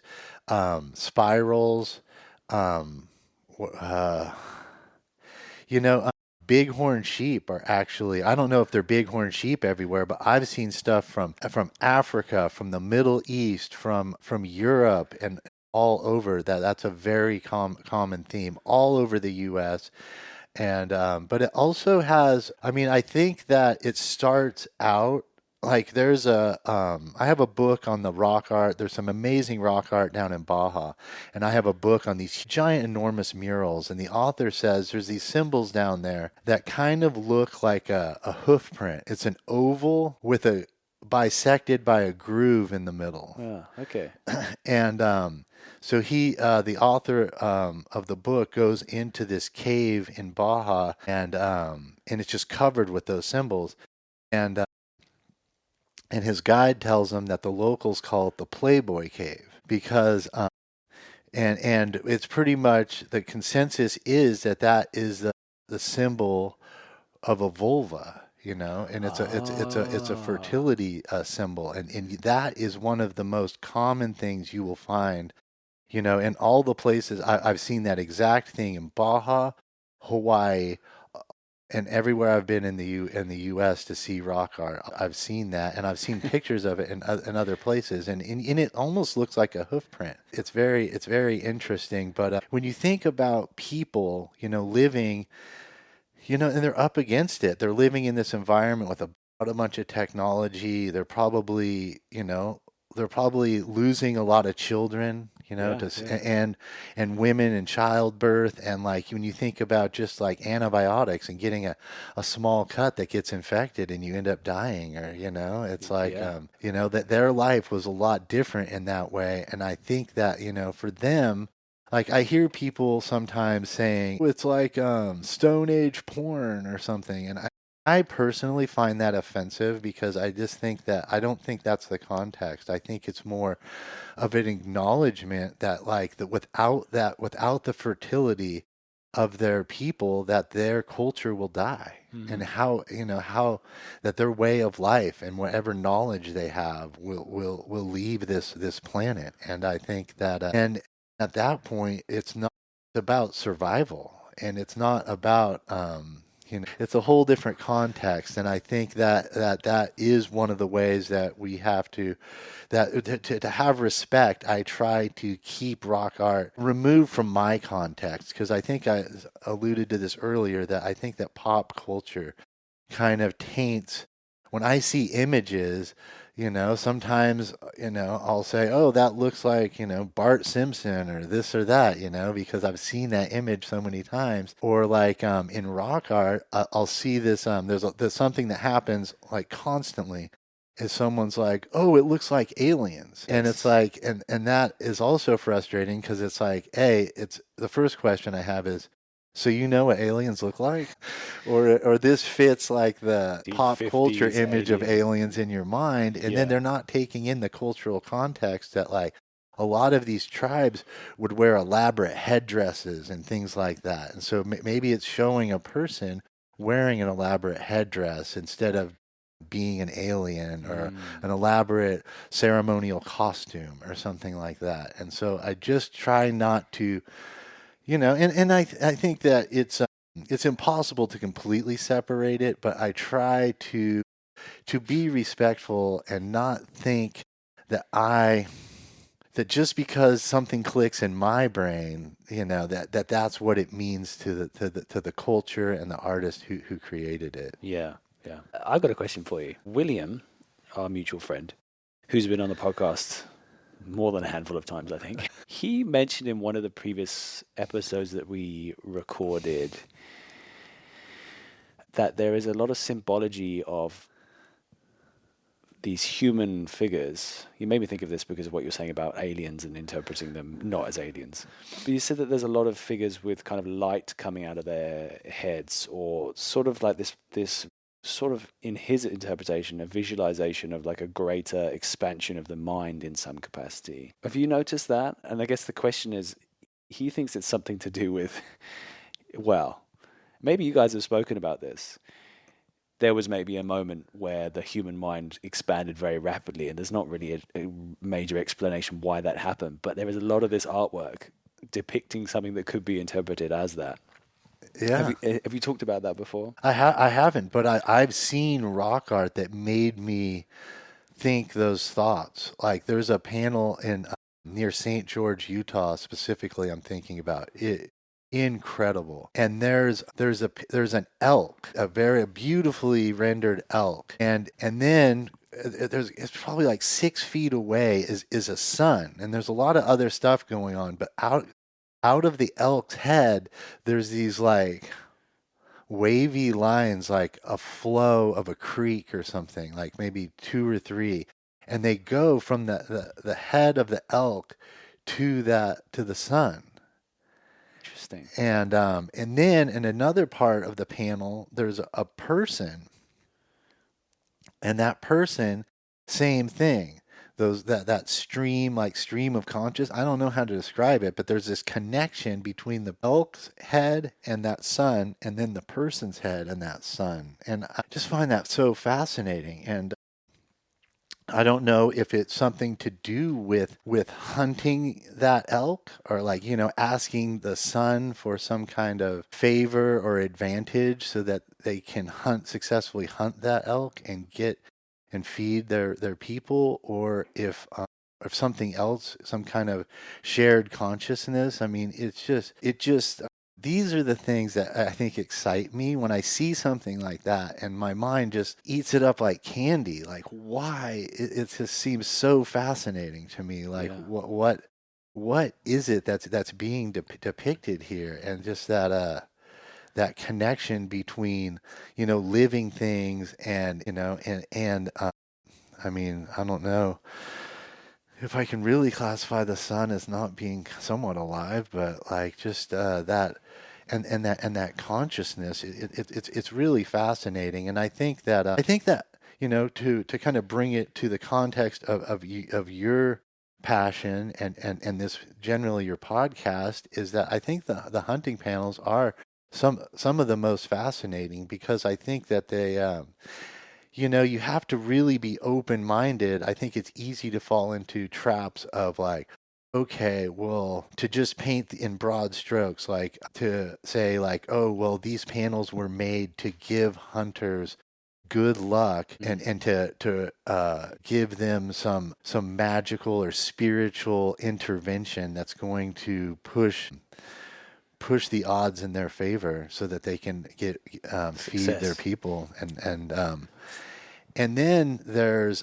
and I think that I definitely think that those panels exist, and I think that they're an important part of the rock art that we have here in this country. But I also think there's a different type of rock art that tells the story of a specific hunt or a specific thing that happened. And I Yes. sent you two images yesterday. One of them was of it's a pictograph, huge panel, really big, and it's a bunch of elk, and they're painted red, and there's actually most of the elk have no heads, except I think one of them still has the head intact, and then there's a person holding one of the heads in the background. Okay, I'm And looking at it now. Is this the one? yes, yeah. Okay. Yeah, yeah. And I think so. It's like, so it's basically, I mean, it seems pretty clear that it's showing all these decapitated elk. And then I think about that, and I think about, even if you had corralled a bunch of elk into a tight box canyon somehow, Hmm. like elk are big creatures, and like to try to like to behead these elk with a stone knife, it just seems like it's just mind blowing. So I don't know the narrative behind that one, but I don't know anything for sure, but I just feel strongly that that particular one is telling a particular story, an event that happened. Like, Yeah. I don't know if maybe they drove a bunch of elk off the cliff, and then when they were dead at the bottom, they decapitated them, and they're depicted as standing in the panel for easier identification. Or I Yes, really true. don't know the context, but I can't even imagine like trying to jump up on an elk and cut its head off with a stone knife. Well, I think they would put up a decent fight, I'd imagine. They're not small creatures. No, it's true.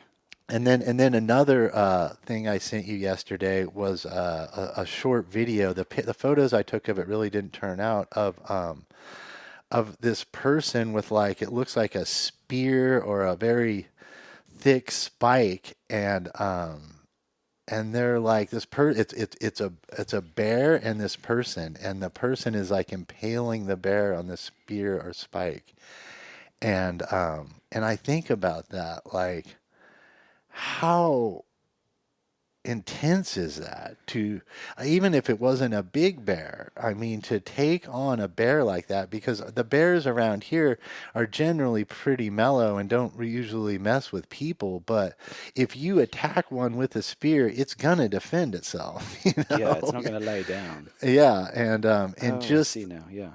it's just that whole, like, that was the reality of their life, is that, like, I don't know if that was a ceremonial thing, like something, if a spiritual person told them that, like, well, someone has to go, this is going to, in order to make something good happen or stop something bad from happening, someone from the tribe has to go out and kill a bear by hand, or, like, I don't, or maybe it's for food, or maybe it's so they can, wear a cool bearskin cape, or, like, I can't, I have no insight into what put them in that position, but just like going up against a bear with a spear is just like one of the, like, bravest things I can imagine anyone doing. For sure. Pretty close to some bears. I think I've been close enough to a bear to probably attack it with a spear. I didn't. Yeah. But it's a very intense experience, that's for sure. I mean, like, yeah, if a bear decides that it's going to overpower you, it probably won't be that hard Yeah, for no, it to do. definitely. It's yeah, the strength of an ant, even like a smaller bear, I couldn't even imagine. But Coincidentally, though, also some of the things I've read, like the Journal of a Trapper, which is I forget the name of the person who wrote that journal, but it's from long ago when the trapping era happened. But this was back when animals were aplenty in America, and it was before conservation was in place and trappers were running around decimating populations. Bear were actually the most preferred animal. oh, really? Yeah. Deer weren't as they were good for making pants, but they weren't like the tastiest eating. A bear was the thing that everyone prized. It was like, oh, they want to find a bear to eat it because it's a nice fat bear is the tastiest thing out of anything. So, I mean, whether it's a symbol of kind of worship and respect and sacrifice, or whether it's because the animal is like the most prized Yeah. as a source of protein, I guess we can't know, can we? But I've heard a hunter talk about this thing called blueberry bear. And apparently during blueberry season, if the bears are just gorging on blueberries, if you take a bear, that the meat actually almost is infused, has this like blueberry infusion in it or something like that. yeah, I mean, A actually, taste. I've only taken one bear and that was the first animal I ever hunted in the US, actually. It's kind of a strange sequence of events. But that was right at the end, well, just after berry season. Not blueberry, but there had been a bunch of, that was a big year for blackberries and raspberries and everything. And the meat was very, very, yeah, I think it had a berry kind of flavor to it. It was very light and very tasty. It didn't taste like garbage bear, as some people describe some bears as not being very tasty because of their habits of diving into dumpsters. Yeah. Yeah, it's a curious thing. Okay, so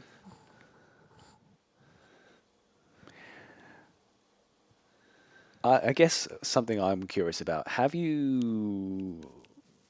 I mean, your process. A lot of these sites, are they kind of well-known sites that you then go and visit, or have you just gone out and specifically to search for sites that not many people really know about? Mostly books, old books. Ah, okay. Um, but I have, once in a while, people will share a site with me, someone that, usually I've met a lot of people on the internet, and people are pretty guarded about just giving out locations, and unless they, respect that you're not just going to like give directions to everybody and that sort of thing. So I have been gifted some locations from people, but I have to say that for myself, the coolest experiences are the ones that I've just stumbled across and wasn't expecting it. I'm just out, maybe looking for something else or on my way to a different panel, and then, I unexpectedly stumble across like something that I had no idea even existed. Like, and that wasn't necessarily my goal, just a treat that I happened to experience on the way. But yeah, I think old books are pretty much my go-to. I and it's interesting because in the beginning when I started, what really made me become much more fastidious with my research is a couple of times I'd go somewhere and visit an area, and then I'd get back, and then shortly afterwards I'd read about this amazing thing, and I had just been in that area, and I'm Oh, like, and it was right there, and I didn't even like see this. So now I like, when I'm gonna go somewhere, I really want to see what's available, and yeah. then I usually make a list of the stuff I want to see. I never see everything on my list, and I usually end up seeing things that aren't on my list, but at least I have like, I kind of know what's available to me. But it's interesting because it's really something that comes from many different sources. Like I've done some internet sleuthing on the middle fork of the Eel River. There's an old village, an indigenous village that's kind of in the middle of nowhere, and it was lost. It was discovered in the 1800s by a surveyor who who was surveying the railroad line for it to come from San Francisco up to Eureka, and he found it and recorded it, but it got lost until like the 1970s or like 1990s. Like nobody could find it, and the surveyor are you familiar with township range and section? It's like No. the old way of surveying. So it's like they get these, basically these huge blocks of land, and then they're kind of like, it goes under legal descriptions. Like even for pieces of property in this area, if you go and look on the deed of title, it'll be like township 4 north, range 5 south of Humboldt baseline. And then section number 6 or southwest corner of the northeast corner of section 16. You know what I mean? And Okay. a section is a square mile. And that was a way for them to divvy up the land. And that's how land was described. There would be these different baselines and meridians, and then it would be based on those. So, anyway, the surveyor put the wrong section number. So it's like if a section's a square mile and you put the section in the wrong place, then you're miles away quite Yeah. quickly. And so they in the 70s or 90s it was rediscovered, and there is some rock art there. And this is actually, I discovered all this during COVID, and no place will tell you the exact location. But I read a lot of these old articles about it, and in one article they'll throw out like a clue, like it's between these two mountains.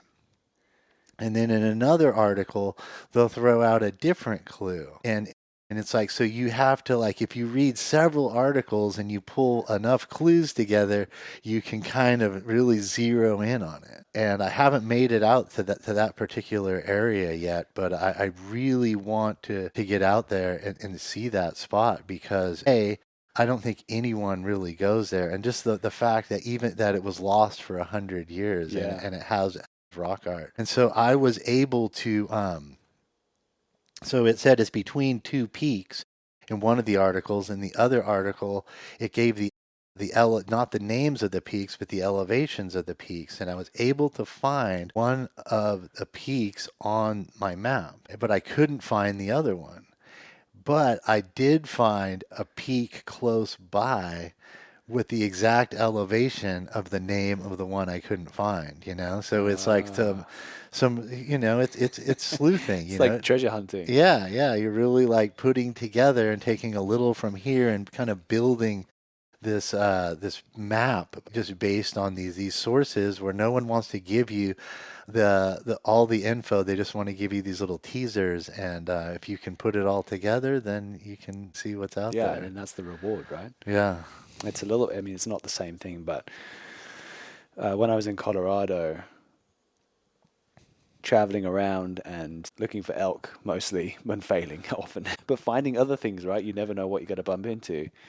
I found an old abandoned illegal mine. And actually, by chance, in the middle of nowhere, there happened to be someone there as well who'd gone there to find it. And they told me a bit of information about the mine. And it was just this probably 200 feet deep mine that had just been carved out. And like, yeah. And this was at 11,500 feet, maybe. Oh my goodness. Just crazy, right? Like, Yeah. it's just this bonkers place that, and you've got no way of knowing that you would be there. The only reason I sort of got up there was because I was trying to chat with a person who I'd heard. I just heard a voice up there, and when you hear a voice out that far out, you're like, "What? Wait, where is this coming from?" Right. So I had to go up and explore it. But anyway, yeah, you made me think of that. There's something else I wanted to mention to you while we were talking about rock art and the intersection of rock art and hunting specifically. Is there's a place in New Mexico that I visited, and it is one of the most unique things I've ever seen. Just spectacular, and it is it's a stone circle was created, pretty big, probably about 25 to 30 feet in diameter. Really? And then there's these two pieces of volcanic tuff that it's part of the bedrock that are protruding in the middle of the circle, and they're actually carved mountain lion effigies, but it's not a picture. It's like it's a very, very rare incidence of what's called bas relief, I guess. And Okay. I'm not really up to speed on like the general art world and sculpture, but that's what I've been told. But it's basically like, these are rocks that they're like statues of mountain lions. And really, I think it's one of the few known hunting shrines in North America.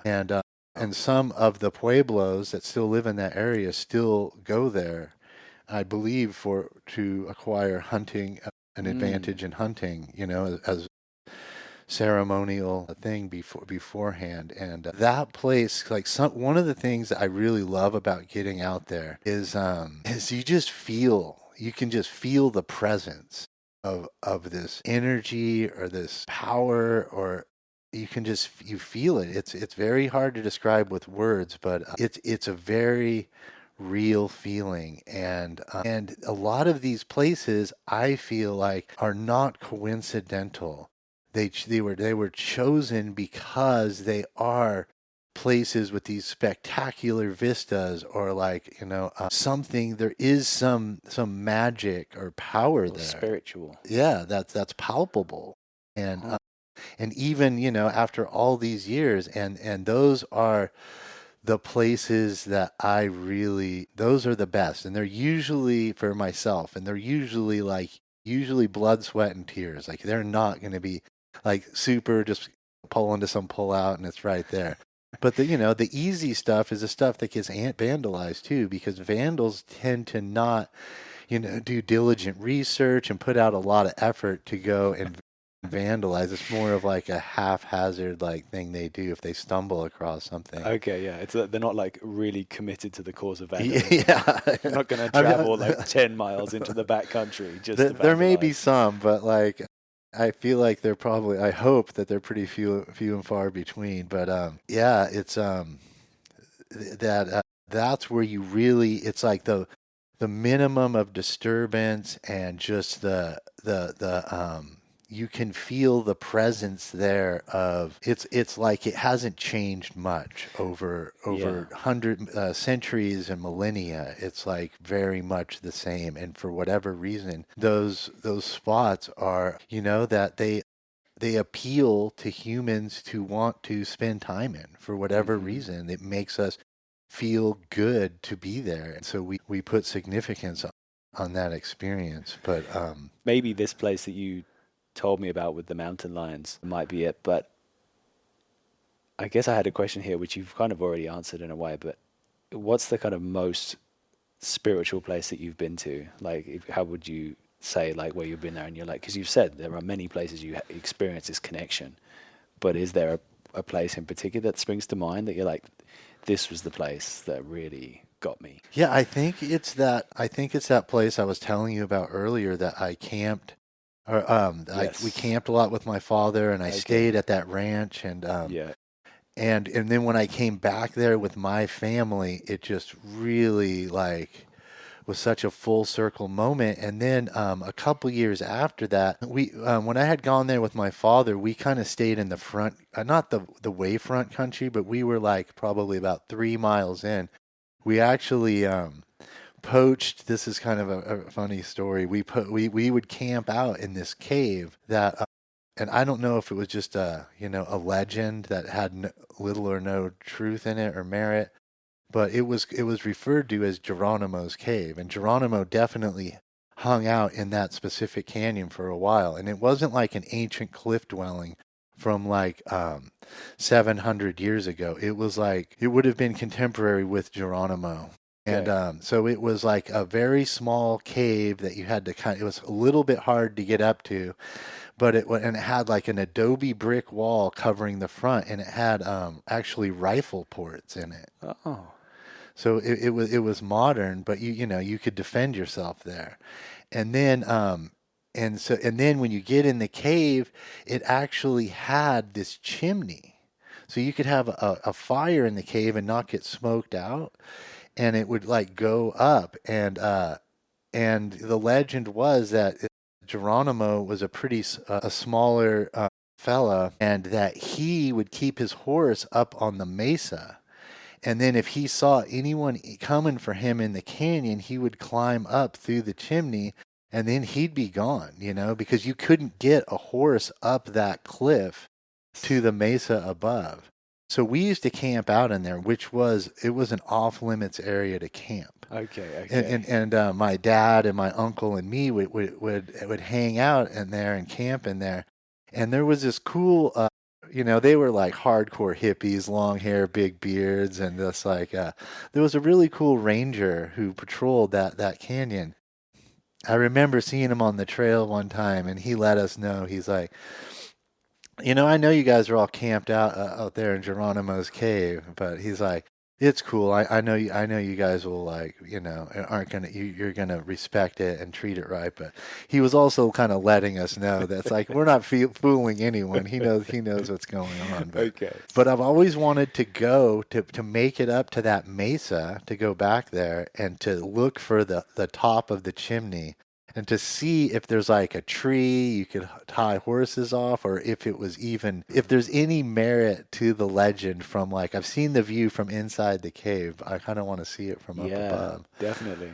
So then after I had come back to that area and like reconnected, a couple years later, I went with a friend into the deep back country back there, in a place that I'd never been with my family or my father and uncle. And we found these cliff dwellings and like some just amazing stuff out there that just really, really blew my mind. So I think that for me, that's that canyon. It just all kind of, I think it started there, and I just feel like I don't think I'll ever be able to visit it enough. Like I'll Yeah. never get sick of it. And it's funny because I'm right now in the process of trying to. I've never been to that backcountry area with my father, and shown him the cliff dwellings and stuff. And I really want to get back there with him. And for a few years, we've been trying to plan a trip. And right now, we're kind of focused on trying to get out there this October. Share that together, since we've shared so many other experiences in that area. You know, that like he brought me to when I was a kid. So for me, I guess it's full circle to bring him to some to some spots in that canyon that he's never Yeah, experienced. like a progression. Yeah. That's amazing. Yeah, that'll be great. Yeah, well, let me know. Send me some pictures if you. Yeah. Yeah, that'll be great. Yeah, it's a special one for sure. My next question was going to be, what adventure do you still dream of doing? But you're planning it and it's happening. So Yeah, honestly, it's. I guess this is where it leaves passion and goes into the obsession part. Is that I honestly, and my wife can testify to this, that like I don't have to be on a trip all the time, but if I don't have a trip in the future planned, it's like I can focus and get through better if I have that goal I'm working towards. Yeah, and I know that like it may be a down day and this and that, but I'm keeping my eyes on the prize, and I want to, to do this trip, to visit some area, to see these things I haven't seen before, or to revisit and see them again. Or, yeah, yeah. I mean, I think it's so true, right? Like you got to have a goal. You got to have something that you're working towards, right? I don't know why, but it just keeps the mind ticking over nicely. yeah.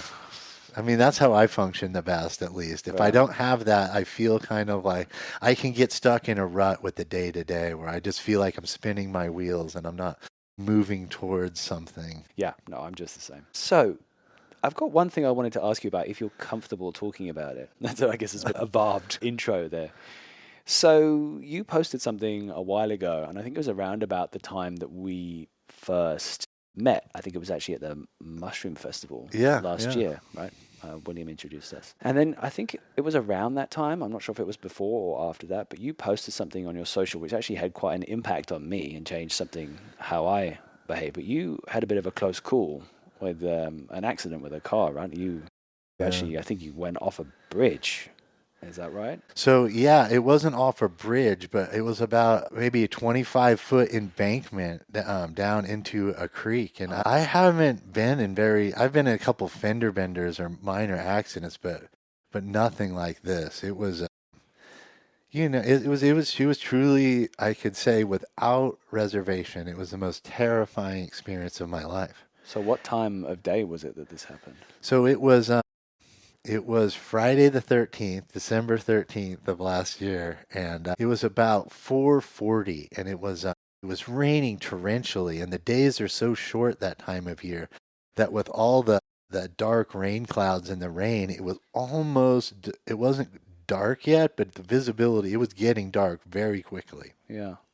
And I was on Highway 101 with my son, and who's 15, and he was in the passenger seat, and we were driving, and it was getting to the point where you're seeing headlights more than cars as far as the visibility, and the car coming at me, all of a sudden something kind of clicked in my head, and I was like, that car is like losing control. I couldn't specifically say, but like, and then right after that, it went up on the bank on their side of the road.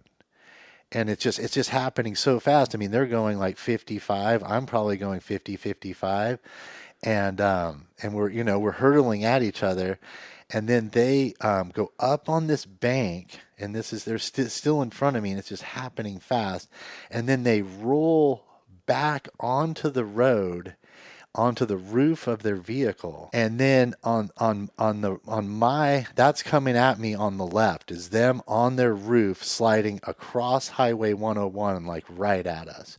And then on the right, there's not much of a shoulder there. And then there's a drop off into the creek. And there's all these trees there. I mean, it's not good. So I see them coming and I'm just like, it's just happening so fast. There's almost like it was just reaction. There wasn't much thinking, but I'm seeing this and I just remember like, thread the needle, like trying to get over enough so that I can squeak by them, but not drive off the road. And we almost made it. And they clipped the very rear end of our car, and that was all we needed to basically launch us airborne off of the road and down into the creek. And it was that it was like people will say this, and there is now having experience, there is a duality where in some ways it was happening so fast, and in other ways it was slow motion. Like all I could think of was like, facing my own mortality. Like I'm like, this is about to go down. Like we're probably, it looks like we're about to die. And all I could think of was how I could mitigate this situation for the best outcome for my son. Yeah. That's all I could. That's the only thought. And then so then when they hit us, we literally just like started spinning like a helicopter flying off of the road. And all you can see is what the headlights are lighting up. And we're spinning vertically and horizontally. Like it's just like, it's like, it's something like out of a movie is the only thing. And it's just like a second, but I'm just like, this is it. If this is game over, we're dead. Like, how can I save my son Jackson? What can I do? And then just boom, we're in the creek, and it's a miracle on so many levels. So we landed in the creek, and it's flooding because it was raining torrentially. So I feel like we landed with my son on his side of the car, but I think because we landed on water rather than like rocks or a tree, it was a surface. So instead of being focused on one area, it kind of spread the impact out. So it's just like boom, like we land in the creek, and like we're on our side, with my side being up and his side being down, and it was just such a terrific jolt. It was just like this all spinning and all this crazy visual, and then just everything just stops suddenly, and then it's just like I look at him and he looks at me, and it's like, it looks like we're fine. But at the same time, I'm like, we're in this raging creek now. And I'm like, I'm like convinced, I'm completely adrenalined out at that point. And I'm like convinced like I could have internal injuries and be potentially mortally wounded. And I wouldn't even know right now because I'm just so survival. Yeah. So I like, my window that was pointing up was broken already from the impact. So I climb out, and I'm telling my son Jackson, I'm like, come on, like, let me help you out. And his seatbelt gets stuck. And by now the car's literally filling up with water. I didn't hesitate. I jumped back in the car. And this is like, it just blew my mind. It's, I have no idea how I knew exactly what to do, but I got like right up next to him and I body slammed him with my shoulder.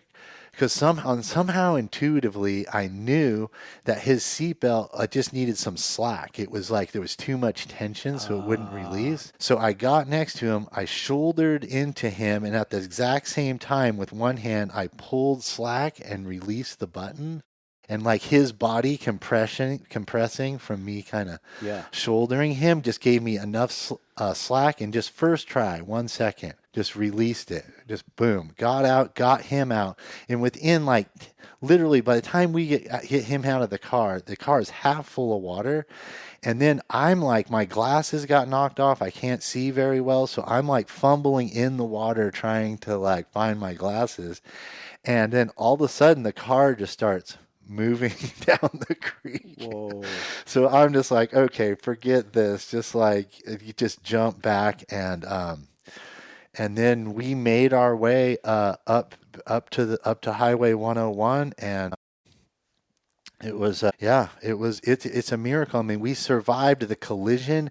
We survived launching off of the road down into the creek, and we survived being trapped in the car and potentially drowning. It was just, and when I drive back through that area and I look at that exact spot, it seems impossible that we didn't hit a tree. Yeah. Like it just doesn't even seem like you could fit a car, especially one that's spinning out of control like that through that space. And it's I have to say, like I've never been like felt like I was here for a purpose or like, but it was like I have to say, like the only explanation that makes any kind of sense to me is it wasn't our time to go because we kind of had no right, like, had no business living through that. And I feel like if the exact same situation played out 100 times, I don't think one of them you get to the result where like we had some minor cuts, and I've had some neck issues, but I'm working through those, and I'm still able to function generally in my life. And I feel like just the fact, and my son seems like he's fine. Yeah, but it definitely just made me realize how precious every day is, Yeah. but having to face our own mortality, I think is kind of the ultimate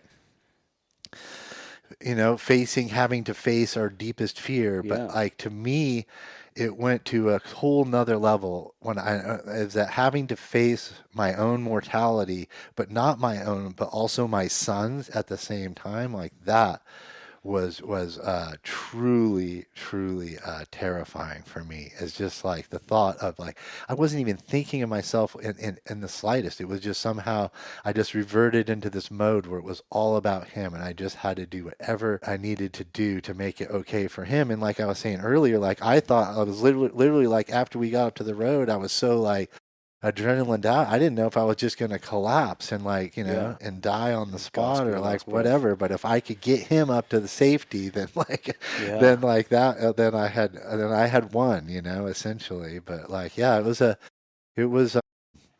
it was an incredible experience. But it definitely just made me think about these books that I read when I was a lot younger. Have you ever read the Carlos Castaneda books about like Don Juan? No. Uh, um, they're pretty good. I have to say that I had read them earlier, and part of the philosophy of this person's teacher was to try to live impeccably, and the only way that as humans we can live impeccably if we acknowledge that we are being stalked by our death constantly, Mm. and that keeps us from taking things for granted and really realizing how precious every moment is. And that's kind of really, since having that experience, just like I feel like I'm playing with house money, Yeah. Right. like after like it's like everything like I could easily be dead or crippled or maimed, and I'm still able to do the things I love, Yeah. and So you sat you here know talking about the things you love, and yeah, and to that's be pretty able amazing. to in a after work hike King's Peak, don't get up there till late at Yeah, night, and exactly, right? do that stuff, and that's what I'm just so grateful for. And yeah, that was One thing, well, thank you.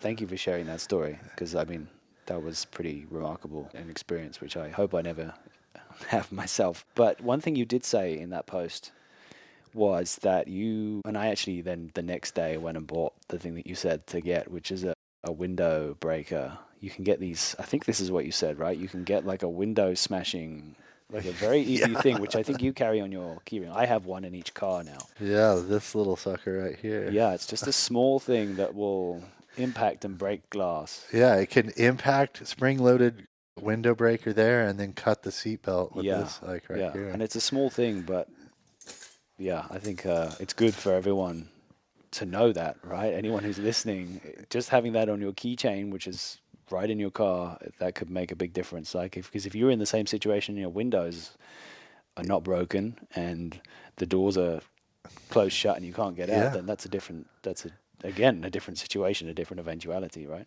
Yeah, and I've read that if you're submerged underwater, the outside pressure of the water pushing in on the window makes it like a human doesn't have the strength to break that window anymore. Oh, So, you're trapped basically at that point. And the other thing I never thought of until my accident is that even if it's not, I always thought of these glass breakers and stuff as in terms of being in the water or underwater. But you know, cars have gas. You could potentially go up in flames.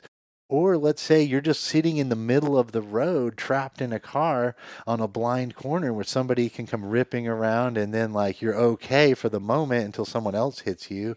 And like basically in an accident, you want to clear get of that away. vehicle as soon as possible if you're able. I mean, that was a huge lesson that I learned in there. But I have to say, like looking back, one of the things that it was kind of a gift, that whole experience in a way, because in life, we can put out hypothetical situations, we can train for them, but until the situation occurs, we have no idea, especially a high stress situation with survival involved, that we don't really know how we're going to react. Yeah.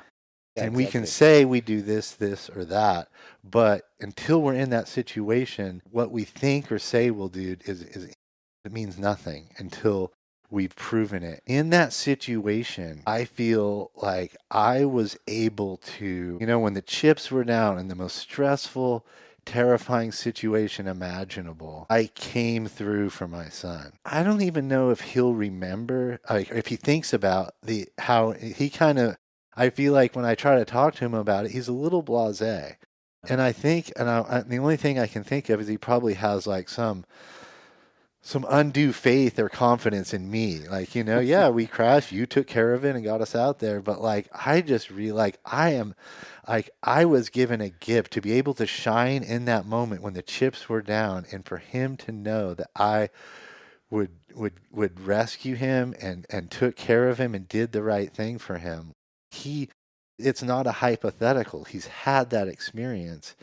I feel like that was a gift to get to shine like that for Oh, him in that moment. And then to tie that in quickly with like being a wildland firefighter, it was kind of the same thing. Well, that was my attraction to being a firefighter, was that I wasn't attracted to the military, um, to fight that way or to be a police officer. But I feel like fighting fire, you're not, there's not much gray area. It's a good, you're hmm fighting the good fight. You're hmm trying to save wildlife, people, houses, and like, you're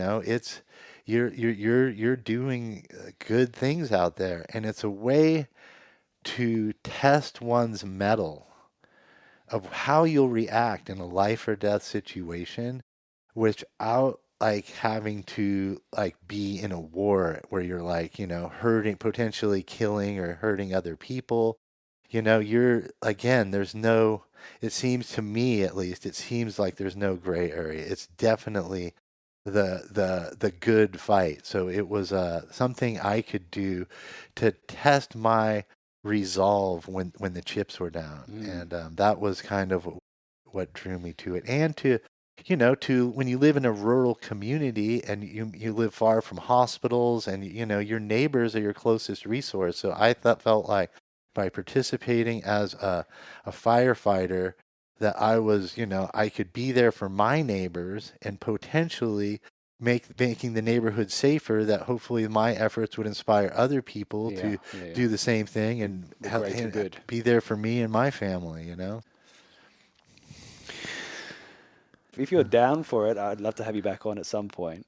Yeah, I love it. I mean, I've really enjoyed this. It just gets me thinking about all kinds of things and connecting things. Like, I hadn't really thought about my connection to Palenque when I was a kid, and just like things that just making those connections and getting to have these fascinating conversations that for me, I can't, like, they just really thrill me. And then again, though, I feel like I have to be reserved around most people because I don't want them to just go, whoa.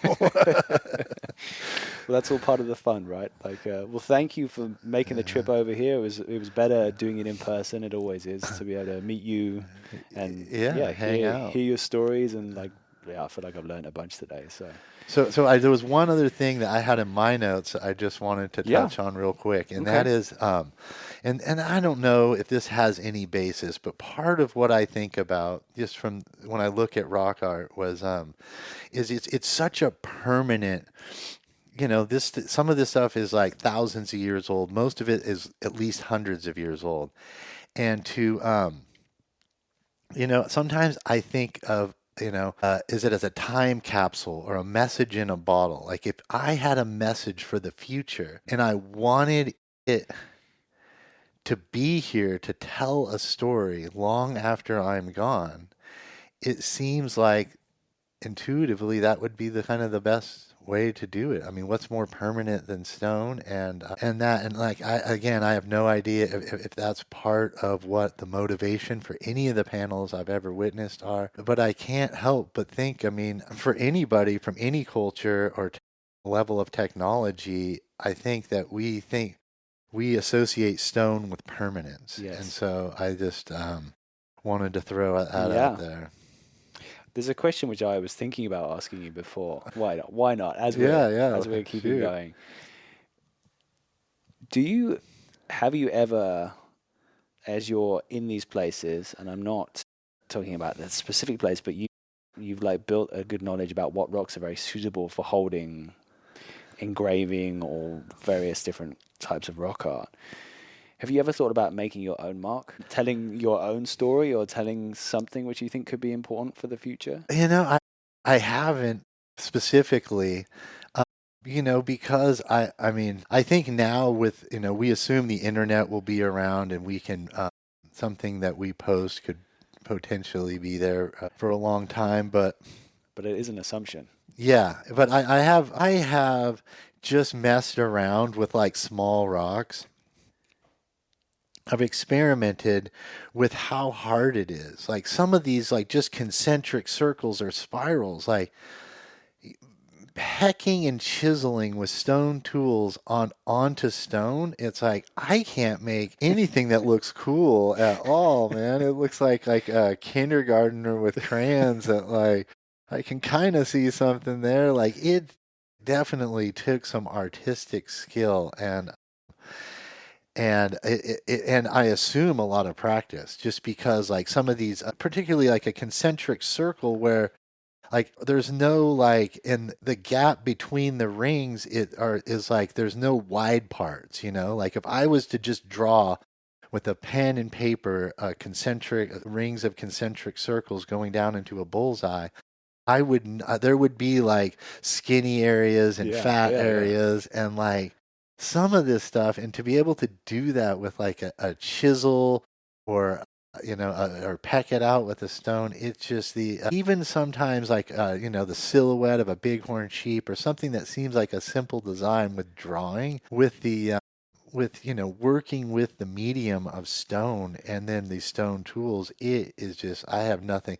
I have not been motivated to try it myself once I figured out how hard it is, but just nothing, but it just increased the wonder and awe of which I observed this stuff Yeah. with when I realized Okay. how much it takes to Well, make something cool. I'm glad I asked that question now. Well, thank you for coming on the podcast.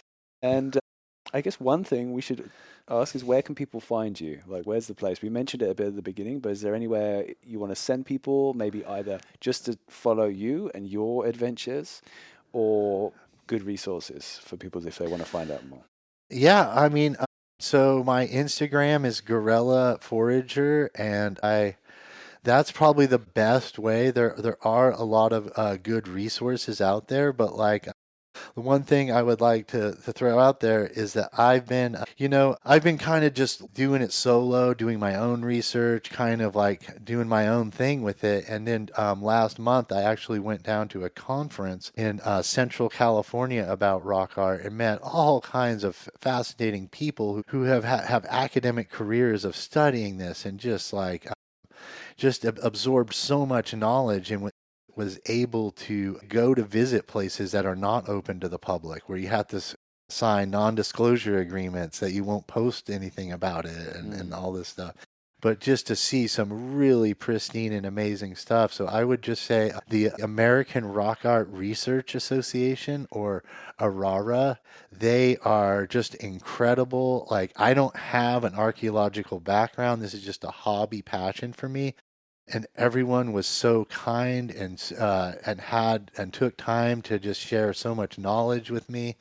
So I would look for resources like that, and also places that you can volunteer. There's a lot of rock art groups that do monitoring of rock art, where they're going out multiple times every year and photographing these panels, and that way they can see if there's been any vandalism or erosion, and just keeping an eye on things. And I think that that's kind of my pull now. Like, I kind of started out where social media was really a conduit to meet a lot of other people that were into the same thing.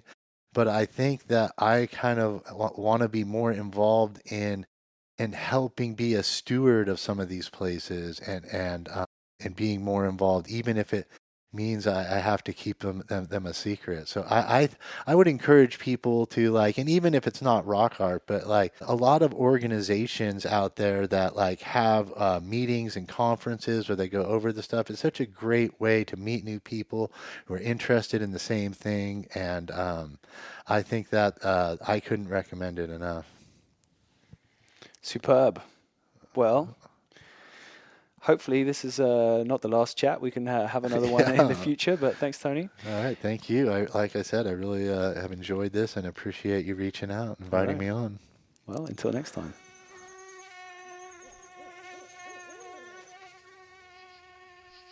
Right. That's another episode in the bag, done and dusted, carved into the ancient stone of time.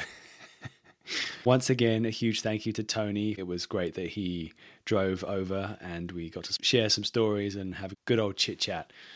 If you also enjoyed the episode, then by all means, feel free to sling it over to a friend who you think would like it too. In fact, while I'm here, if you can do all the things that people who enjoy podcasts do, it would be appreciated. Give us a follow, set to auto downloads. There's a whole list which I've already gone through. What else is there? 5-star review. I think that's everything. Right. Once again, thank you, Tony. Thank you, everyone listening. That's all for now. Until next time. Welcome to the Wild Dispatch.